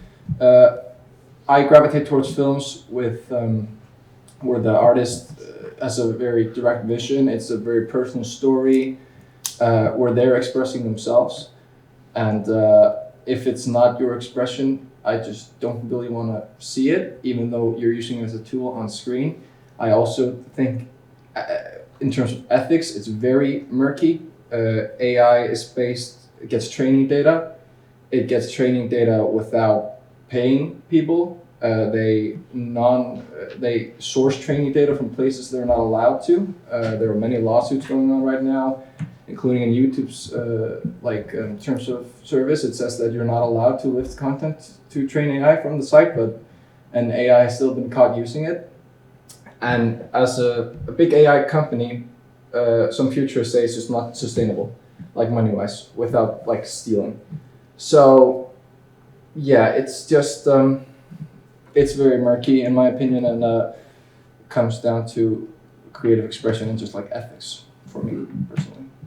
I think the biggest problem is more like the implementation of it, because like AI from the beginning, like the point of it should be to like help artists just make the art, and AI to remove and to do all the mundane, unnecessary stuff. Not what like the point of it was supposed to be. But like I worked a lot with video games before I started with films. Like video game industry is way bigger than the movie industry, and there's no other entertainment industry right now that is having as much problems with AI and machine learning as video games, because more people than ever are losing their jobs because of AI is taking over the more artistic stuff, while people are making more mundane coding. That is like backhanded, like this is not what we was trying to be implemented for. Because I feel like a lot more executive studios are trying to see like we can cut back on so much cost with the AI. Because they know in general right now people don't give a shit if it's AI or not, because people haven't seen that the AI it doesn't create art, it creates something that is specific. Because right now it's a lot more art that is just AI that is generative art, that it tries to do something to just make people feel something right about it. You just make it very clear that everyone is on the same page about it. So it's more like the implementation of it, that it's being used for the wrong reasons. The idea of it itself can be really good, but I just look at, I have so many colleagues that work in video games, and I work in video games that are like, something needs to change, and there's so many laws trying to be stopped, because like the entire industry is going so much backwards right now. It is bleeding into like the music industry, where the same problem happens there. You can use AI to like further your art quite a lot, but it's just being used as an excuse for a lot of studios and executives to just cut back on their costs and just undermine artistry in general. Just to elaborate on what Johannes said before about TikTok and social media, it is inevitable. I think it is a change that is going to happen, and if we look at it as a disadvantage, it will be a disadvantage. And if we look at it as an advantage, I think people will try to adapt it to make it a better tool. Yeah. Sorry, just really quickly. I think what you said was so beautiful about art and filmmaking. It's about what makes us human. I also think personally, what makes us human is being aware of our surroundings and our society and where we are in life and in the world. And as you said, it is inevitable that technology is going to be a bigger and bigger part of our lives. So I think that trying to work with it and not, I think it's very important that we are in control of it, and that it is not being used to cut a lot of people off from work and money and but I think personally I feel like, again, as an artist who's not working commercially and stuff, I think that I feel like it's a new tool that is in the society that we live in. So it's interesting to work with, I think. I was just thinking from like a production point of view, because I've seen AI break down a script in a mere minutes, and an entire book as well. So it's an amazing tool for production and could be for other departments as well, because filmmaking is basically, most of it happens before you start shooting.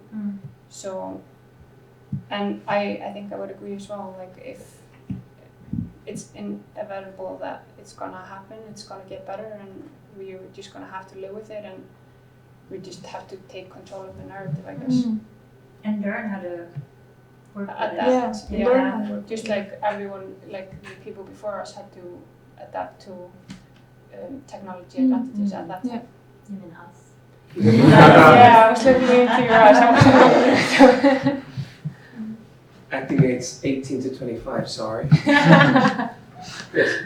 I think I saw it very in a pessimistic way as well, but then I found out that they used it on a film called The Zone of Interest by a director called Jonathan Glazer, and they used it in such a brilliant way that you're never going to notice. And it was just a practical thing what they had to use. They used an infrared camera, and an infrared camera doesn't have a high resolution, but they needed that to show the film. So they just upscaled it with AI, and they could only have done that using AI. So I think it's a wonderful tool, but also a very unspecific one that we need to figure out what we're going to use it for, because it's kind of cheating. I get the cheating feeling when you're just putting it on screen, but I don't think it's going to be like that big of a problem, because there's going to be a counter reaction, because everyone's going to notice what AI looks like. So we're going to need more doodling as well, like handwritten doodling. And I see that's happening in illustration and animation films. It's going to be a lot more like pencil, for example. I've seen some pencil short films being done. And I think that's wonderful, and like as a counter reaction to AI tools. Yeah. Yeah, it was kind of interesting because I was kind of going to build on the same thing. Like you also said earlier, with like vinyl and such becoming popular, I think this might be looking too ahead in the future, but I think it will kind of be like this cultural, like cult group of people that will appreciate like things that is not made with AI. Because I think AI will develop and get more and more integrated. And I think someday, especially in other places, we will like have scripts written by AI. Then I think there will be a counterculture that will be like bystander doesn't want to watch it at all. And it'll be like their own thing. And I don't know if that will make a cultural split with people and audiences, but I think like that's one of the ways this will go and turn out for the industry. I think before, because as everyone talked about, like it is something that everyone's just gonna have to adapt to, and it can be used like this is a production, like that's what it should be used for, to help the people. And I think just in general, like we want to try to adapt and use it with us. The problem is it's not the artists themselves that are working with the regulations and how it should be implemented. I think for sustainability, for it to actually work, that we can actually use this as a viable thing in like 50, 60 years. It needs to be more regulated, because I think that's the problem right now, that it's such a new thing and everyone's so happy about it and using it for everything, and now it's just spinning a bit out of control of what it can be used for, that if it doesn't really get regulated, then I think then people are starting to hate it in 10, 20 years, because we saw like where it started going wrong, and we started going the wrong direction.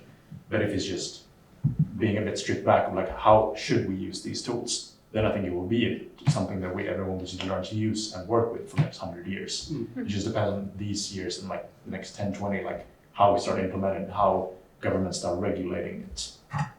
Because we started seeing like some countries now being harder on what restrictions to use about it, but that's still going back and forth because a lot of governments work with a lot of big corporations that don't want to do it.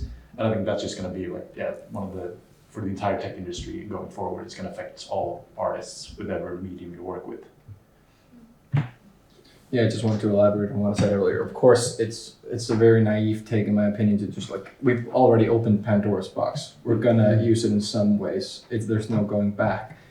It's just that, and it should be reviewed on a case by case basis, like with the upscaling. There's a lot of potential there with streamlining production for sure. But with the growth rate that I said now, it's very exponential. So it's gonna take a very short amount of time for it to like be way more advanced than it is right now. So, like he said, we need regulation, and we kind of need it now, before it's too late. And it's very alarming, especially like in Hollywood with the big productions, where like jobs they could erase a lot of jobs. And with like big studios like Lionsgate just signed a deal with like an AI company to like do background work and like CGI stuff, and potential for more. So yeah, it just needs to be reviewed on a case-by-case basis and regulated, in my opinion. Of course, you can't just like not use it whatsoever. I can expand on the regulation part. In Norway, the Norwegian Film Union has agreed with the Producers Guild that there is no productions in Norway being made by scripts by AI. All films and TV series have to have at least one human writer, and that's from the union, and it has been agreed in the tariffs and everything. So you will not see a Norwegian TV series or feature film made with AI. The script is not going to be made by AI at all, because there are the regulations within the industry. So there is nothing from the government. The industry itself has regulated that we are not using AI to write scripts. It can be used to help out with research or whatever, but the script has to be written by a human person. So I think they have been really on the ball and been there from the start and said we are not doing this. And I hope other people can follow suit on that one. I think that's really nice to hear, actually. But also, I had this naive thought that it might force us to become more creative and to create better stories, like it happened when the Dogma 95 wave came in Denmark, because there was so many films that were the same, and they were like very Americanized, and they wanted to do something that was both cheap, I know, but also they wanted to do something that was totally just about a great story. And so far, an AI cannot do it like a great story. It can do it on paper, but so far I'm not that scared. I'm not a script writer, so I'm not that sure. But I think it forces us to become more creative and think about what we're like. I see it can probably be a problem like on the entertainment side of things, because we're doing all the series are kind of the same, and it can do like some 101 film school script writing. So I get why that's a scary thought. So I think it's really nice to hear that in Norway there's going to be some regulation about it, and I think that should be anywhere. I also think it will like challenge us as humans to like make a decision of like, okay, but what do we value? What do we want to see? What do we want to kind of like create a little like demonstration-ish thing where you choose what you want to see and what's important to you. It like makes humans be more present in the moment, like, okay, but what do I want to see, like, and then you, like you say, you have to make choices in what you want to contribute to the film industry and everything. It makes us more sharp, I think, if we use it right and if we like actually take action. Are there classes that you can take in your countries about AI and how to use it and make it effective? Yeah. Because I think that's one of the things that we need to learn how to use it, like in the way. And I was thinking also going back to the audience and also languages. I think it's an advantage with AI to translate films, because we can do it really fast. I know that a lot of translators will lose their jobs, but we always need somebody to control that it's actually the right kind of text. So there, in terms of distribution, and I mean, you can screen the films to each other, I mean, in a pretty easy way by letting AI translate. Yeah. To expand on the translation, I don't entirely agree with just translating the written text or whatever, because there's like a lot of cultural references that won't make sense in another language. It's always going to have to be like a real person. Yeah, a real person's always going to have to read it over. And I heard of a situation where like an AI was like had to translate a script, and it was just like there's so many errors. It would have just been as good to just start again. However, with dubbing, there's been some very promising technology with like deep fakes that like changes how the mouth moves. It was done for, I think it's still called The Fall. It was like some movie that had that option. So for like the Spanish dub, like an AI changed the mouth movements to match the dub. And I think that's a pretty exciting possibility to like immerse yourself more in the movie, and that's not taking away a job, that's just adding an option, because no one would do that if they're not going to pay someone to track whatever and switch out the mouth and stuff like that. So that's very exciting for international prospects. I think when you talk about like educating people and like on their courses and stuff like that, I know like in Sweden you get like bombarded about ads of like, learn more about AI stuff. I think the problem with those education right now is because it is the cultural thing right now. Like, use AI to undercut your work to save money and stuff like that. It's used more from the corporate side standpoint and not from the artistic standpoint. So that more people are, I want to get into AI, and they only really get that side, because I feel like that's the only way I'm getting promoted, or like learn about AI stuff. When I'm just looking, I'm like, I don't want like my friends who don't know about AI, like, it's just used to, I don't need to pay more people to use this. I can just use it to undercut like these sparks. And I think that's just like the culture thing. It would be nice to just, if that started changing, because then I think it is better to just more people learn about AI and how to use it and implement it.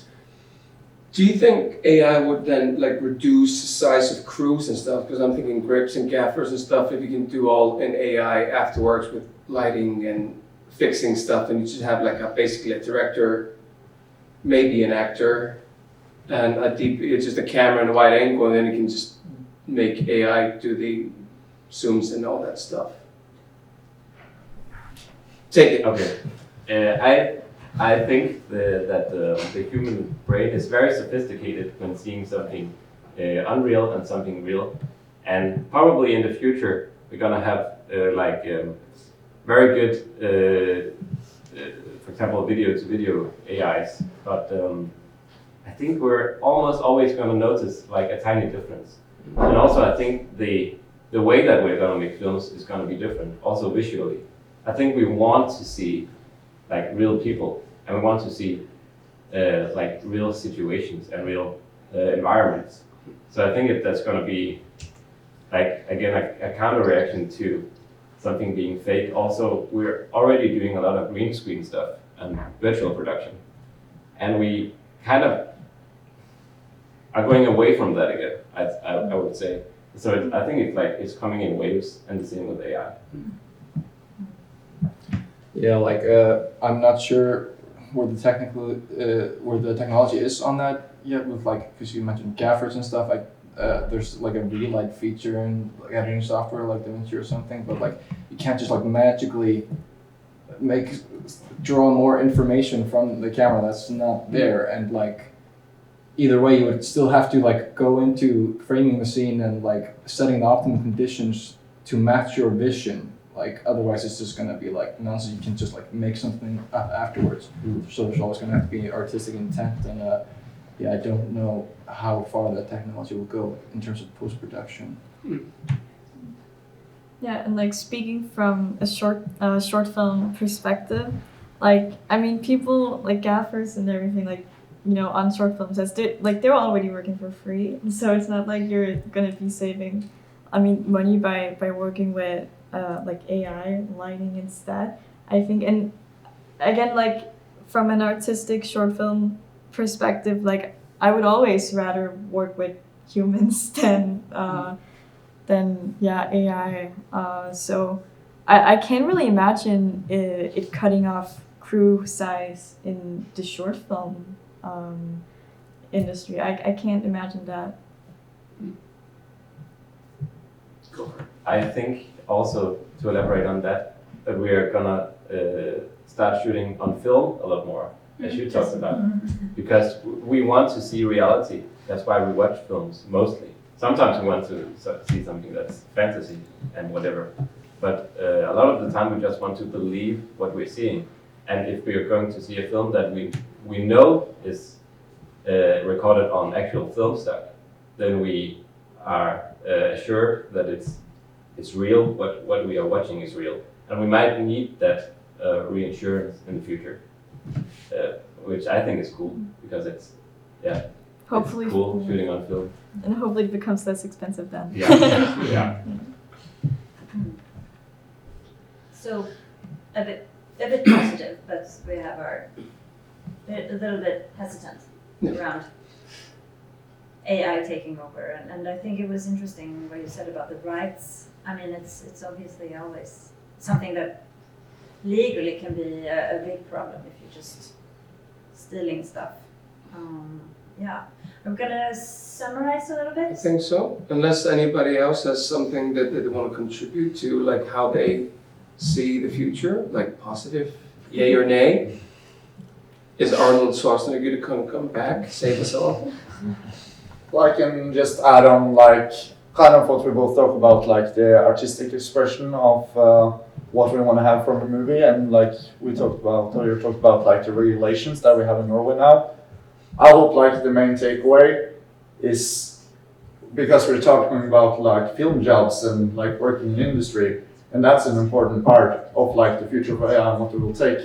We also hope it will be an emphasis for like audiences and like people who aren't in the industry to like appreciate real human art and work made by humans. Like, it's an expression form, and they want to see like what humans can do.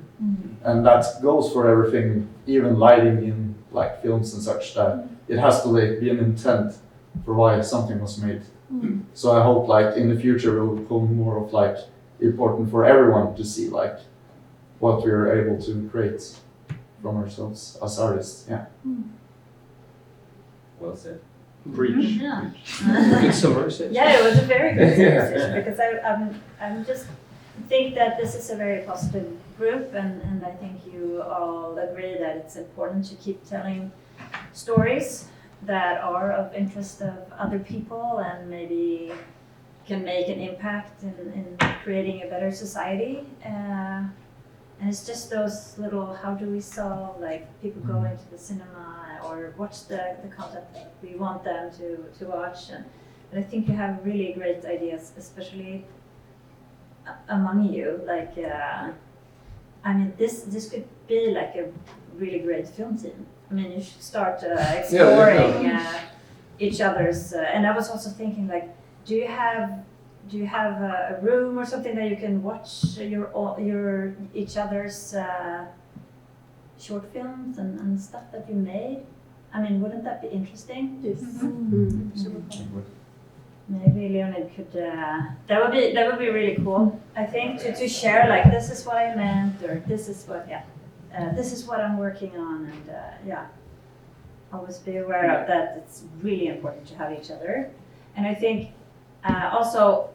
I think the film industry is really cool and powerful in terms of sharing great ideas, because usually what I hear, especially when films have had success, it's usually like, oh, the director is saying, like, I wasn't the one like saying this is the way or just leave. The best idea always won. So if you came with a better idea, we will go with your idea, you know. So it's like it's really a community creating stuff together, which I think is very it's a super cool thing that we have that and share it. Yeah. Yes, and just the way that you guys are focused on as well, creating new stories, not falling into the same mold that everyone is doing the same and trying to break away from cookie cutter future of filmmaking. That's fun, and using those mediums that we have to support another, like for example TikTok, to support the other stuff, and trying to find new ways of getting people to the cinema and just watching good films that are not necessarily mainstream, and that becomes, because the story is great, it becomes the mainstream, kind of like, I don't know, just thinking Good Will Hunting off the top of my head, in terms of when it was made, it was nothing that was supposed to be anything like it ended up being. So I think that's very exciting. And I think that's a great idea. I think you guys should form the think tank productions. Yeah, did you have anything to share? No, I was just gonna give you an example of like what you were talking about, like ideas, like group effort. I heard that from an Icelandic person who worked on a Nolan film that his way of directing is just like, what do you think we should do? This, and he either just agrees or says like, no, we should rather do this. But he always like checks for the other opinion first because he values the people around him. Do you know Taika Waititi? Yeah. Yeah. So when they made this film called Hunt for the Wilder People, I don't know if you've seen it. Yeah. It's the most brilliant film ever made. They brought together a group of people, mostly writers, and they sat down and wrote.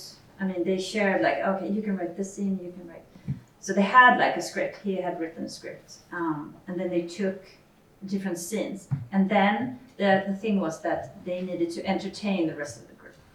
So it's like trying to like come up with like fun things. And if you watch that film, it's like one really funny scene after the other. It's like it's a crazy film in many ways, but it makes sense because it's all like it has this arc.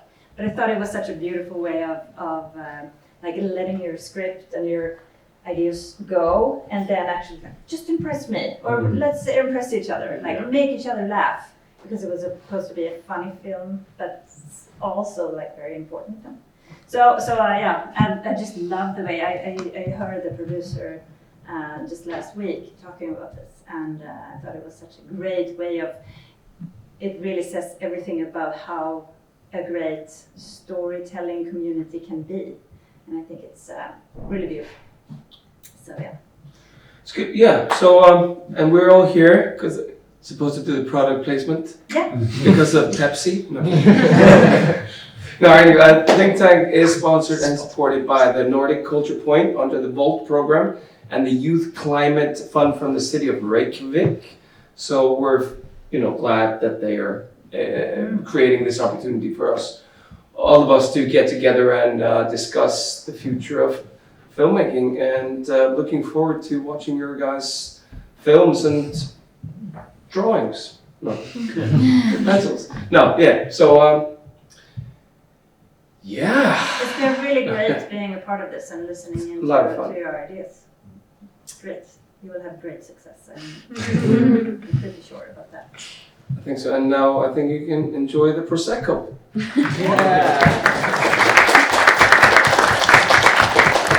Welcome to the stage, Egil, S. and Fredrik with their first topic.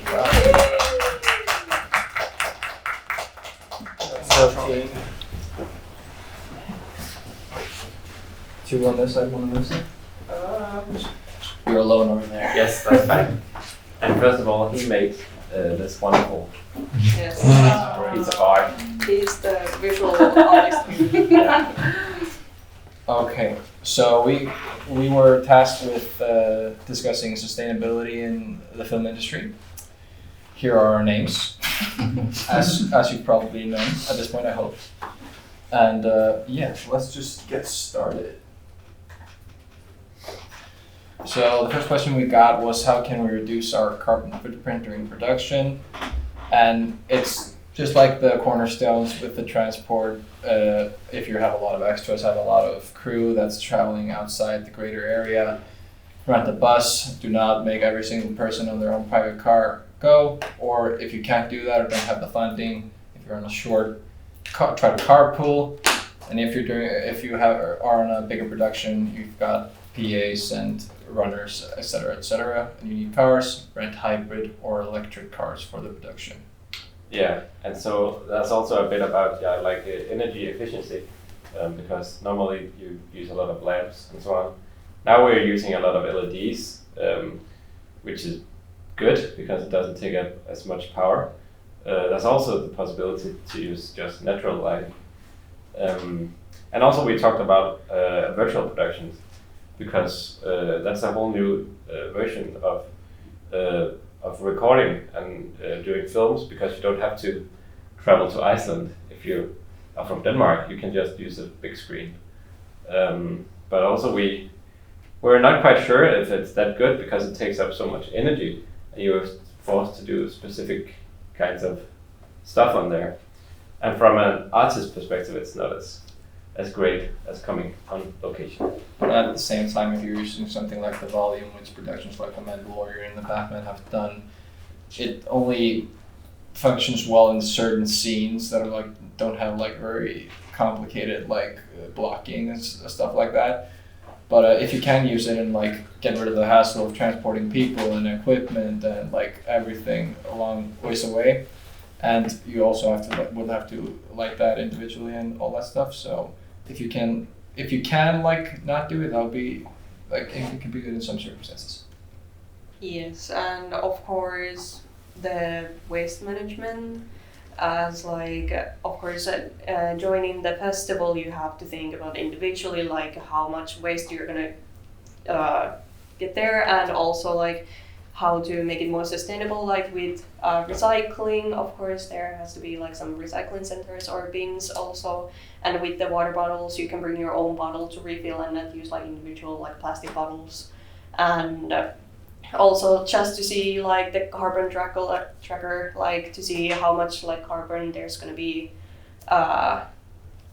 produced in the festival, like with all of the equipment and stuff, and with the of course the transportation, etc. And just prefer anything digital rather than like printing papers and using a lot of like materials. Just everything can be digitally like in one place. And of course preferring like more vegetarian or even local food, so the transportation for the foods for that would be a little bit less, and vegetarian food is more sustainable for the environment. The next question we got was about sustainability in storytelling, and the main question was if filmmakers should promote sustainability themes within their narratives. And as filmmakers, we are not in support of like jamming those narratives into our projects if they do not fit. Let's say, for example, if a fashion designer is going to go shopping, is she going to go to buy Prada clothing, or is she going to go to the the reused clothing establishment? She's going to buy the new one. So it would just be like bringing character to do that. So if it doesn't fit the themes or the characters, you shouldn't try to jam it in, but there are circumstances which it is great to have. For example, with children's programming. Children's programming has a lot to do with just teaching kids values and how to behave and educate them about the world. So that's a perfect place to educate them on sustainability. Yeah, and the same thing about documentaries is a lot of people want to watch documentaries about this kind of stuff. So it's a great place to like experience what are the effects of environmental problems all over the world. And the same with satire, we think it fits quite well. We talked about, for example, Don't Look Up. We don't necessarily agree that it's a great movie, but we kind of like that they tried something with this theme, even though it's quite hard, because we just want to see people like and relations. We don't want to watch like a sustainability film. Yeah. But of course, if it does fit the narrative, exactly. Films like WALL-E or Cute WALL-E. Yeah, we talked about WALL-E. Fantastic film, and that's the central theme at the heart of it, and it just comes so natural with the story. So that's a perfect place to have it. And digital versus physical media, like what are the environmental impacts for digital distribution versus traditional methods like DVDs, cinema releases. So probably try to avoid anything like physical, like plastics and shipping and non-biodegradable, and rather to have everything once again in digital form, to have like a lot of, since nowadays you can have a lot of data and information in one place, so you can prefer that. And can vary, but overall digital media tends to have a smaller environmental footprint because it can be placed in one small place. Yeah, but at the end of the day, data centers do still consume a lot of energy. I have friends who made a documentary about like how much social media pollutes, for example, and it's a lot. But in the greater scheme of things, it is it is situational, but in the grand scheme of things, most of the time it is more sustainable. And we were asked if the industry should promote more digital screenings or continue physical distribution for certain markets. There's no need for physical media in today's day and age, you could argue. It has better quality, sure, it's uncompressed, but it is the physical media we have on the left is very important for archival purposes, so it's more of like a thing to preserve from the past than maybe create more in the future. But yeah, also you can look at physical media in terms of like film stock. That's like physical way of not shooting digital. We have very good film emulation nowadays in programs. Movies like The Batman have used film emulation very successfully. The Holdovers is very beautiful looking, and you think it's shot on film, but it's not. That's a solution. And also with the streaming, even though, like we said, it does pollute, it does not pollute. You get into like very small details, like if you're going to the movie theater, you have to drive there in your car, etc., etc. So it's a case-by-case basis, but overall, digital is considered better, like for the future. Yeah, we talked a bit about this as well, and it's kind of ironic because if we were to be sustainable, we wouldn't be here, and this festival wouldn't, like, there would be no one flying here, and if we were to bring it even further, we have too many people on Earth, but like we can't really make a discussion about that. But we find it kind of ironic still. So maybe just focus on like the stuff that's actually communicated like in films instead, because we really want to be here and talk about this. Yeah, like theoretically we could have done it over Zoom, but exactly. It's way cooler to meet up and like make social connections that we can use in the future as filmmakers. Yeah. Also, it would be good for festivals to have like a carbon offset initiative with like productions increasingly needing more data from you showing how you're gonna take a green step, and maybe have like a seminar on how you could do that and like raise awareness, and then teach creatives to where they can be more green. Then there's also the obvious things like recycling and the compostable items, because there's a lot of single-use things that go out, a lot of papers and stuff, and then also with the green workshop, just like we did now, but like maybe on a bigger scale. The festival could do something like that. And now we have a nice little Icelandic saying, "Takk fyrir okkur."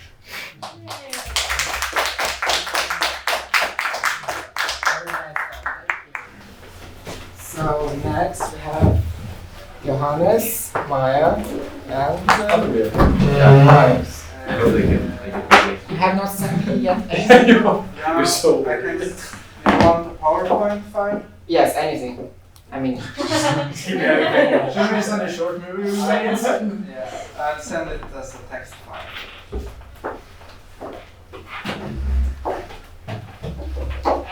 Is it the Young Voices at Riff? you can send it on WhatsApp. I can send it. Yes, Young Voices also work as a team. Wow.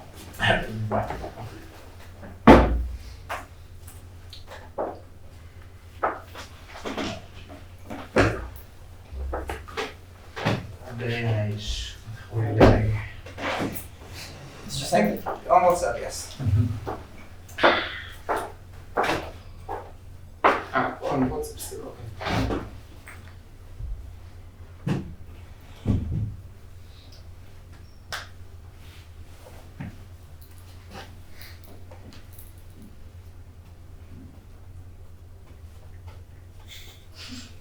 We haven't practiced this or decided who talks about what. So this You think will we be practiced this? It's so coordinated, so we are more for flowing. Then we agree that we all three just talk at the same time, and Yes. you just decide what we want to listen In to. different languages. In different languages as well, yeah. Some in Danish and Norwegian. Yes. Yeah.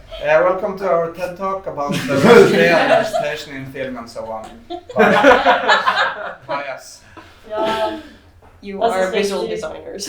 Yes. Marius. Yes. behind the camera diversity. So, like we talked about, because one of the words that came up with the questions we had to answer was unrepresented groups. What are those? And we felt like if that's the thing we're looking for to get into the industry, we're kind of looking at it the wrong viewpoints, because then the filmmaker and artist becomes an artist or filmmaker based on what unrepresented group they are. Like, are you an artist or filmmaker, or are you like a Sami filmmaker or an artist? And that's, I think, becomes a whole wrong and different viewpoint. So we kind of talk about how we get rid of using those terms. Not like because we want to get rid of diversity, we think it's a good thing, but it kind of it's like the wrong entrance into how we can get more diverse stories and make voices be heard. But we still do acknowledge that there are underrepresented groups in the film industry and in those stories that are being told in film. Which is why one of the questions was also how can we ensure more representation of filmmakers behind the camera from these underrepresented groups. Yeah, you want to talk about diverse decision makers? Yeah, we were a problem for the Sami film community has that you have had to, when you apply for funding for a project, you have to explain the whole Sami history to someone that doesn't know, and you use your time on explaining your culture. So that's why we were thinking it would be nice to see a more diverse in decision making, but with funding and distribution and in all of the larger scale or the heads of this industry, so that you don't have to like explain how your view as an LGBTQ plus person is, but just explain what your film is about. Really. And then also in terms of getting more people from the underrepresented groups behind the camera, we talked about film workshops. In my experience, the crew that I work with and everything are people that I've met at film workshops and filmmaking courses. And those people have mainly actually been like women. So I mainly work with women. And if we say that there's that like a film institute can create a film workshop specifically for filmmakers that are POC or LGBT or another underrepresented group, then these people can get a great network. Then they can meet each other as filmmakers, and then when they go out of that workshop or educational program, then they can get into more networks but still have each other at the core, so they can keep recommending each other to people that are also in the industry, and thus we will hopefully get more underrepresented groups like directors, behind the camera, photographers, writers.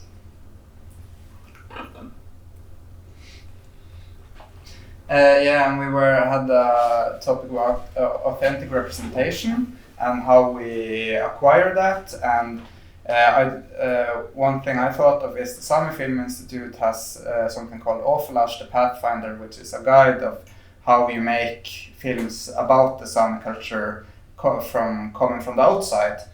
And we were thinking it's a 29-page document, so not every group or minority would or should have it, but there is a quote in there that's called "Nothing about us without us" that I really like, that whenever you are making something about a group of persons or so, include that group in it. So if you're making if I am making a documentary about immigration to Norway, I would like to include the immigrants and their viewpoint in what I'm making, and I'm still directing it and so on, that I really want to have these perspectives from people, especially when it's about people's lives and their culture and so on, to do it in a respective way.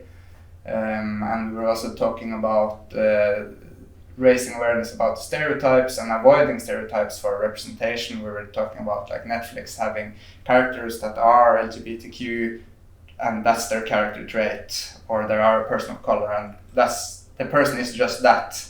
And we would rather have characters that are authentic for what they are, and they're not just the label of a minority for the sake of being a minority in the film.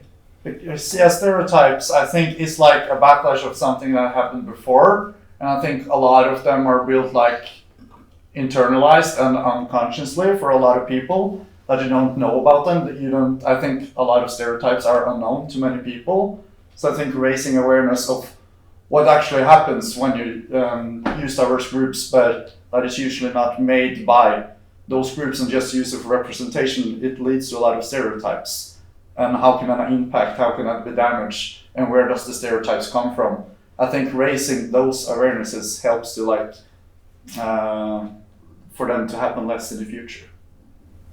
A cool example that you mentioned as well about authentic representation are two different, we talked about two different films with lesbian main characters. The first one was Blue is the Warmest Color, which has not been like perceived great by the lesbian community. It's also directed by a man. So it's, you know, the Nothing About Us Without Us, or many lesbians including that one. But then the film Portrait of a Lady on Fire is directed by a lesbian woman, and that was also received way better in the lesbian community with a lesbian director. Yeah. And I think just to add on that point, what we talked about with those two movies was like for a mainstream audience who doesn't know about the stereotypes, they can see Blue is the Warmest Color, which I think for a lot of mainstream people are known as like a lesbian LGBTQ film, even though in the community itself it isn't considered as such. And I think that's why we need to like raise awareness about stereotypes and what are like the traps that artists go into when they want to represent a group they are not particularly in. Yeah. And going into that, we are also looking at the audience as we were talking about, and there was this thing about a young audience and how young audience should feel represented with in the media. And we were thinking that it's really important for young audiences to recognizing yourself as well as being introduced to new cultures. And we found these two films, or was this a TV series? No, it's a film. Yeah, two films that are very similar in many ways. They're about young female main characters, and they are made by white men, or Egil is a Sami man, but they are men in their 40s, 50s, 60s. Yeah, like late 40s. Yeah, like adult men, and they have been perceived very different from. So if you could say about Contra that you... Yeah, so Contra just came out. It's actually directed by Jonas Lesvik, who was the Danish director that you mentioned earlier, who really started out with, you know, just YouTube shows and stuff like that, and now he made his first feature film without ever having attended a film school or anything. But this film was not, or has really not been received greatly by the audience that it's intended for. Again, it's a film about these young female main characters, but every young female person that I'm aware of who's seen it in Letterboxd reviews are just like 0 stars, 1 star. It's actually been in the news a lot lately because he's received so much backlash. So that's an example of a creator of a story who doesn't really have a relation to the group that he's trying to represent, and there also he hasn't been putting a lot of effort into trying to figure out, okay, what is it that these young girls are thinking about, and what is it that I should represent as a filmmaker for this group. Whereas your example is a filmmaker who has been putting a lot more research into the group that he's representing, even though he's not part of it. Yeah, and he, even though he's a man, he has a teenage daughter, and he said in Toronto that the actors, it was important for him that the actors didn't say or do anything that they thought their character wouldn't do, as the two main characters are 15-year-old girls, and he like really wanted them to take part of creating the story, even though he wrote the script and everything. So, and he had interviews with people of that age, and he followed influencers on his own Instagram account, watching what the content they made, and really came into that world to take part of it, and it has been really well recognized by both critics and the audience that it's intended for. So we thought it was fun to see like similar films in a way, but different approaches and so on. And Marius talked a bit about awareness of the creator. Yeah, and that goes like into, like for me, I want art to be like a way to learn things about myself and go into my, like, learn new things about life or about humans, but through someone else's expressions. So I think it's important that the film industry as well has like awareness of the creators, and like we talked about with the previous points, and seeing how different filmmakers go into a film to make something. Helps to kind of make this relationship between an audience and the creator, if they know like the creator is someone that has respect for something or represents that kind of group, that there's a lot to take from it and learn from it. And how do you view yourself from that standpoint? And the final topic was cultural exchange in Nordic films.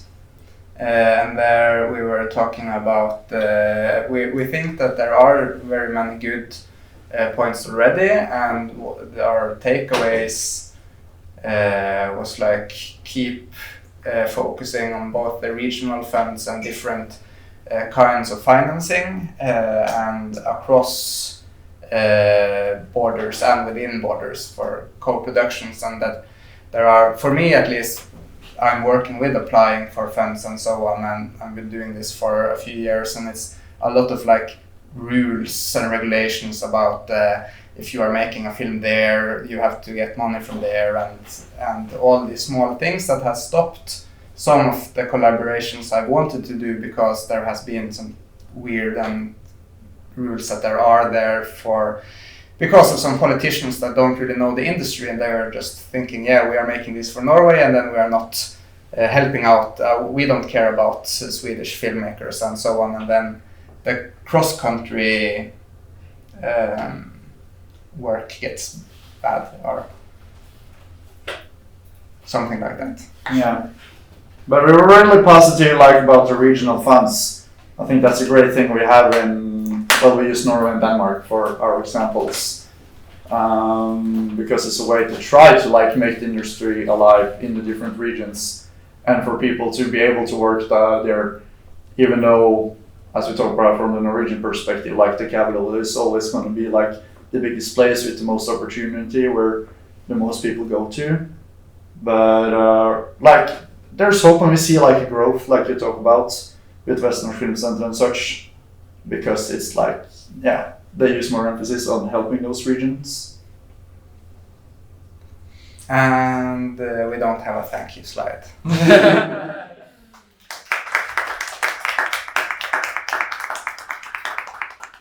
Thank you. Ours is not as long. No.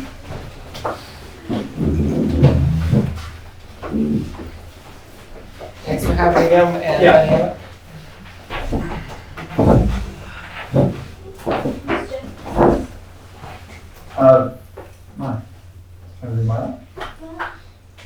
Not me. Yeah. Doesn't work.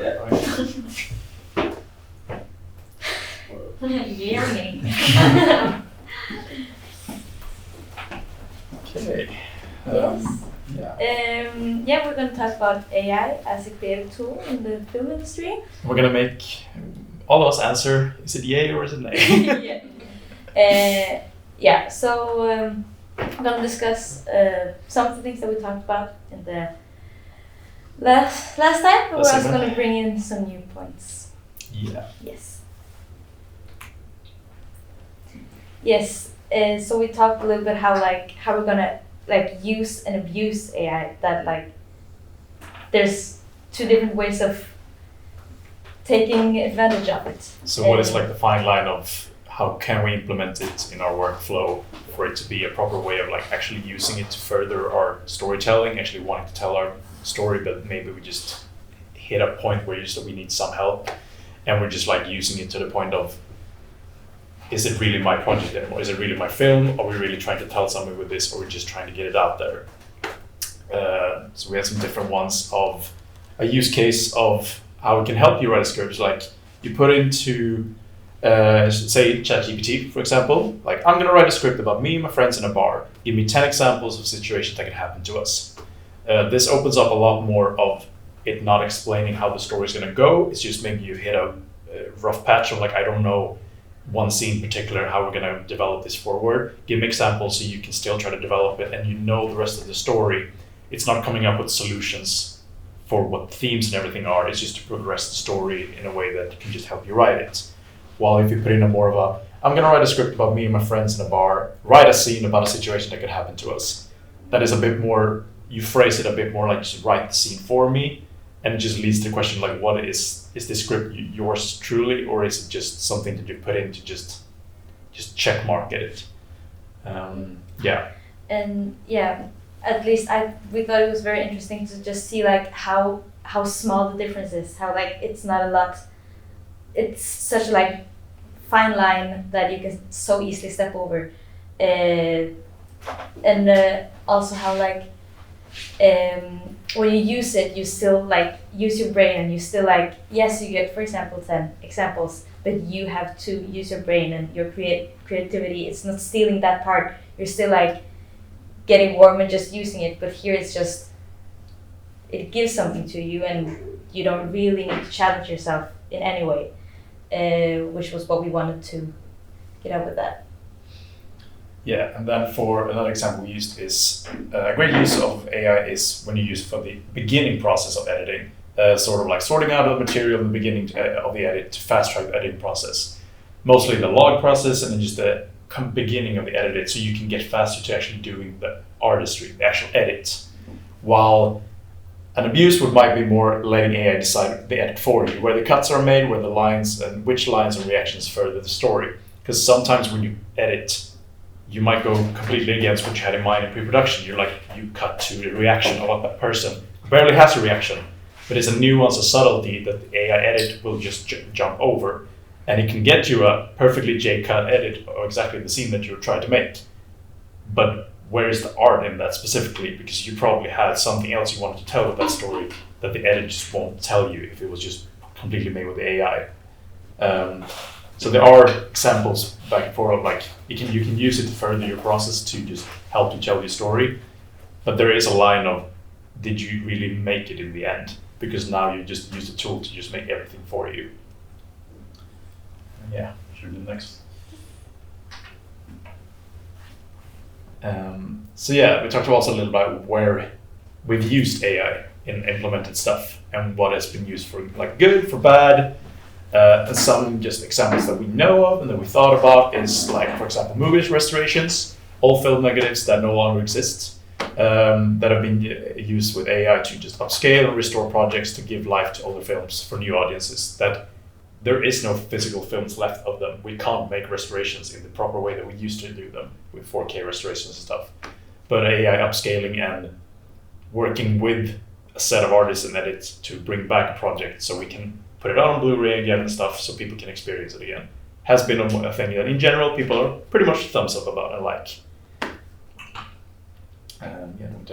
And also, as you mentioned in the talk, that like we can use AI to break down scripts and make schedules and make and fill in templates to just like ease the slow part so that we get things running faster and we can use our time more wisely and like prioritize what is important and give more time to creativity and to people and to make that sure that everybody's like having a good time and everything's being followed through. So I think that is a place where it's been used for the greater good and where we can still keep learning about how to use it. Yeah.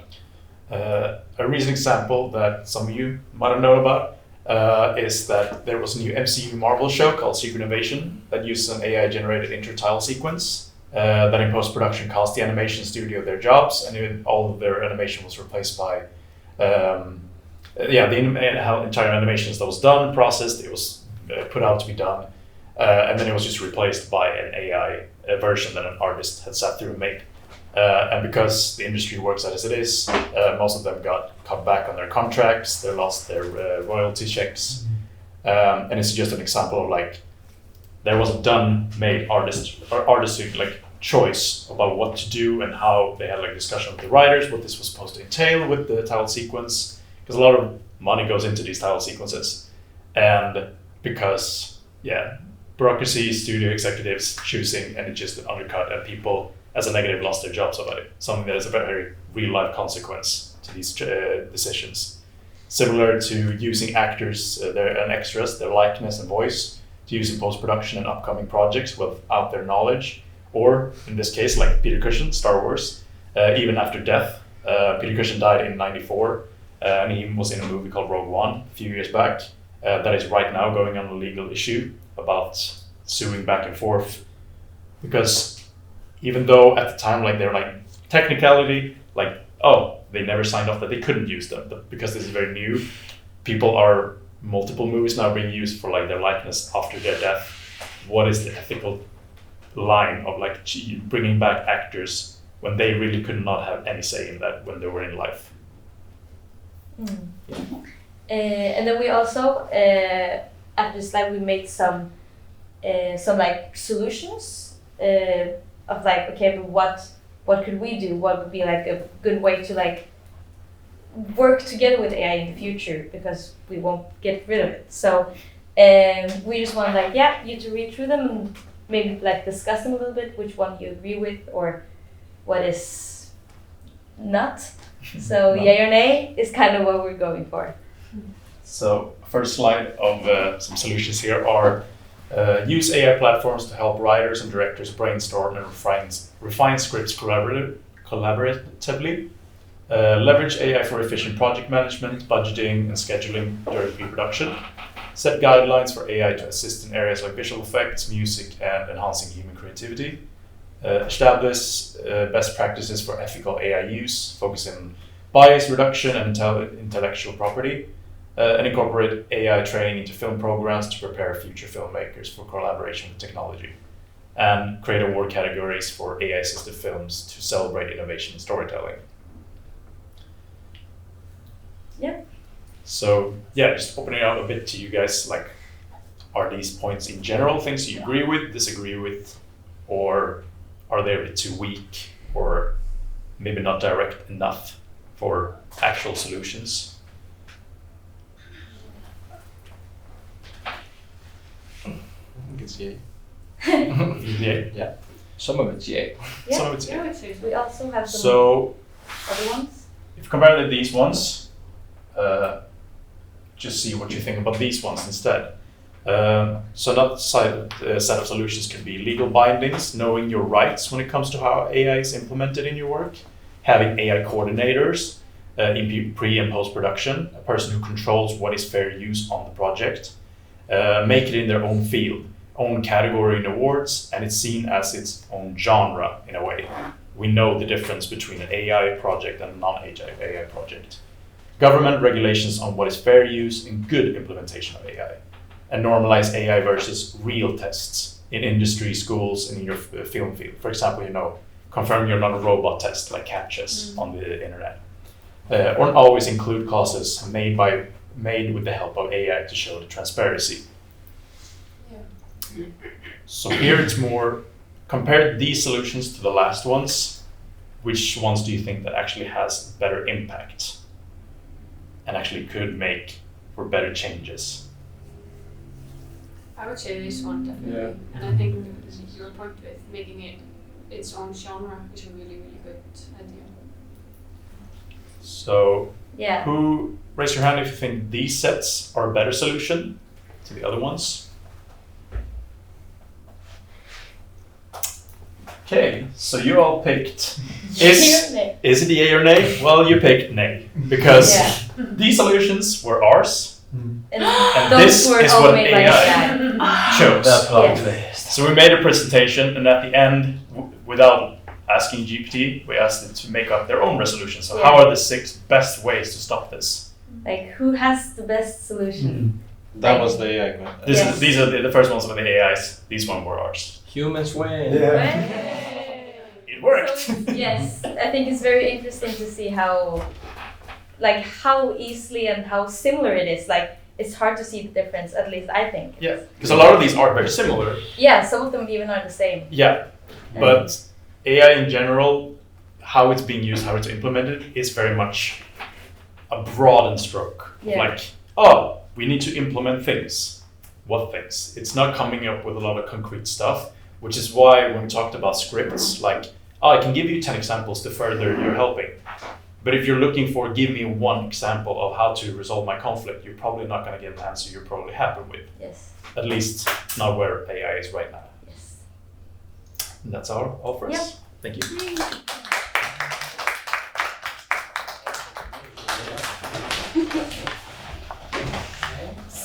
Last team. I sent it to your email.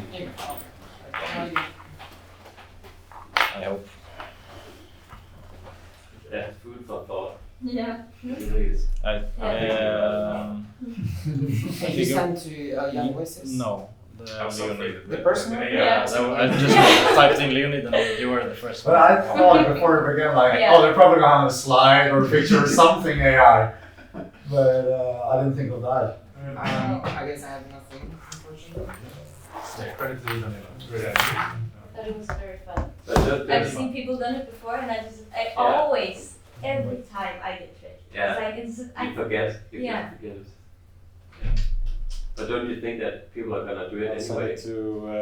Yeah. That's what I'm wondering, because it's like it's actually like invisible. Yeah. Like totally invisible. Yeah. There's no tab you would notice.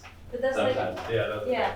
So I guess that it's gonna be like regulated in some areas. For example, all of the legal stuff, of course, that needs to be regulated. Yeah. Like, how do you really control, like, oh, was your script in any way used by Exactly. ChatGPT? It's like, Yeah. well, it's hard to.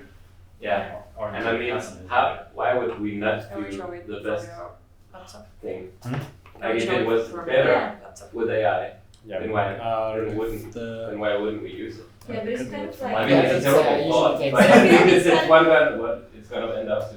Yeah, I feel like it's about like changing the mentality of just being humans right now. Just like, okay, but what do we value most? Yeah. Just like things looking good or it actually being made. Yeah. It's kind of like when you buy furniture, like the ones that are I could handmade, connect my they computer for voice. some reason are like Yeah. you buy them because they're handmade, not Yeah. because they're mass Exactly. produced, and that's kind of like the mentality we have to. Okay. We have to divide it. It's not illegal, but it doesn't have to divide it. Maybe it's gonna be the same with films that it says it's like handcrafted. Yeah. But I'm not even kidding. It's good. Yeah, but that was what we talked about, like making it genre. Yeah, it was It's good. like not allowed, but just Yeah. yeah. But I guess also it doesn't really matter too much. I mean, at least. Probably. But Well, a lot of people are gonna lose their jobs anyway. Yeah. I mean, it's already happened. We cannot, I don't think we can. Bye. Hi. So we got assigned to speak and discuss this Nordic film and global influence.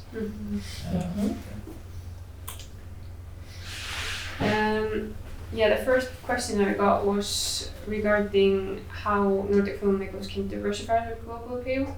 And we were very quick to answer, yes, we would love for Nordic films to be a very accessible genre for like anyone and for a bigger audience to see our movies. But it's not a quick reason for us to make movies. We should try our best to be original in our filmmaking, but not just to sell material and content. And because there's so much of our question was regarding Nordic noir as a genre, and it kind of feels old-fashioned and goes into the same old habits all over place, like the cold winters and the lonely dude that's alone, at least in Iceland, is always a sheep farmer Or like in Scandinavia, the female detective who lost her child. I've seen this so many times. So we were wondering like what genres would be interesting to explore in the Nordic film community. And we started talking about animation. It'd be super cool to see more Nordic animation, even though it's way more expensive. As well as there's so much to take from our history, like our sagas, especially here in Iceland. It would be super cool to see some Viking films and just take from our heritage more. Should we go on? It's just much more than cold winters, as you said. Yeah. It's much more to our history that we can explore. Yes, so the next question was how can Nordic filmmakers overcome language barriers, reach a global audience? And basically we thought that original filmmaking and innovation will reach new audiences no matter the language. And native language is important culturally and not the problem practically because we took it as an example of Parasite being in Korean, and it wouldn't be the same if it was in English.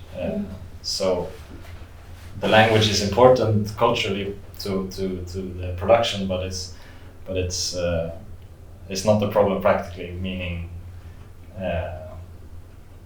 the language itself in the film shouldn't matter to the story.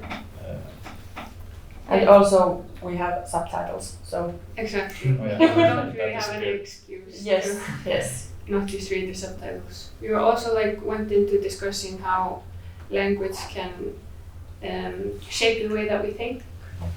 And I took for an example Icelandic is just super literal. If you look into the language itself, basically almost every word just directly means what you're doing, like the actions that you're doing. And I think it definitely shapes the way that we think as people when it's our native language. And it must go the same for every other. So it's such a big part of our story. So it would be such a shame to just let English overtake everything. We also talked a little bit about dubbing. If we agreed or not, because we obviously don't dub here, but it's very common in Southern Europe. But we came to the conclusion that it enhances our language abilities, at least in English. It's probably the reason why we're able to communicate more efficiently is because we watched everything in English when we were young, like Cartoon Network and The Simpsons and stuff. Should we go on? Yeah. There's nothing else to So, and this third question was how can Nordic filmmakers maintain a balance between creating films that appeal internationally and preserving their unique cultural identity? And this is where you groups also talked about co-production. I don't know where Johannes is now, but co-production between countries and in the countries nationally is quite important to reach a wider audience and maintain the identity of each cultural or country that there is, and finding pride in your own cultural identity and appreciating the common human element, emotions as well. What did we? It's also just if we enhance co-production between countries, it gives us so much more opportunity to create and make more work and work as filmmakers, which is obviously our common goal, to be able to make a living. So this is just also, it all comes down to like the reason why we want to make films. It's not, we don't really want to focus too much on selling them as well, because the question was appealing internationally. Of course you want to be able to, but you shouldn't really get too stuck in it, especially if you're the storyteller, if you're the one directing. You just don't be too focused on it. You should let production just figure that out, getting the money and funding. You should just tell your own story, and that's how you keep being genuine. And that leads us into the last question,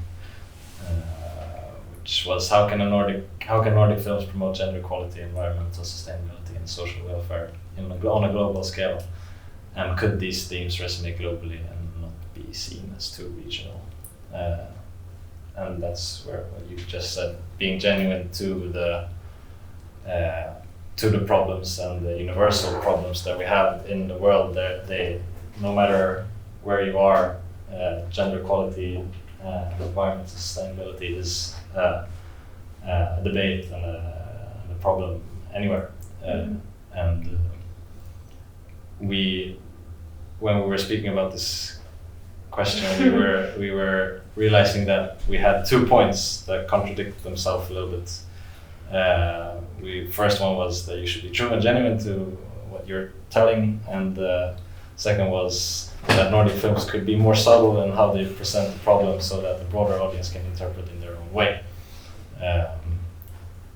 Yeah, so we had a lot of debate, and we started pointing fingers at each other, all boiling over it. Well, we decided to have both of them, so you could just make your own opinion. But yeah, it all comes down to genuinity, and the same with like all of these subjects. Anyone in the world can relate to them. You should not. If I really wanna make a movie about a certain subject here in Reykjavik, I shouldn't be afraid to, because a person in Helsinki isn't gonna be able to relate. It's just not how life works. So I think there's always like this common element of like human emotion that anybody could relate to.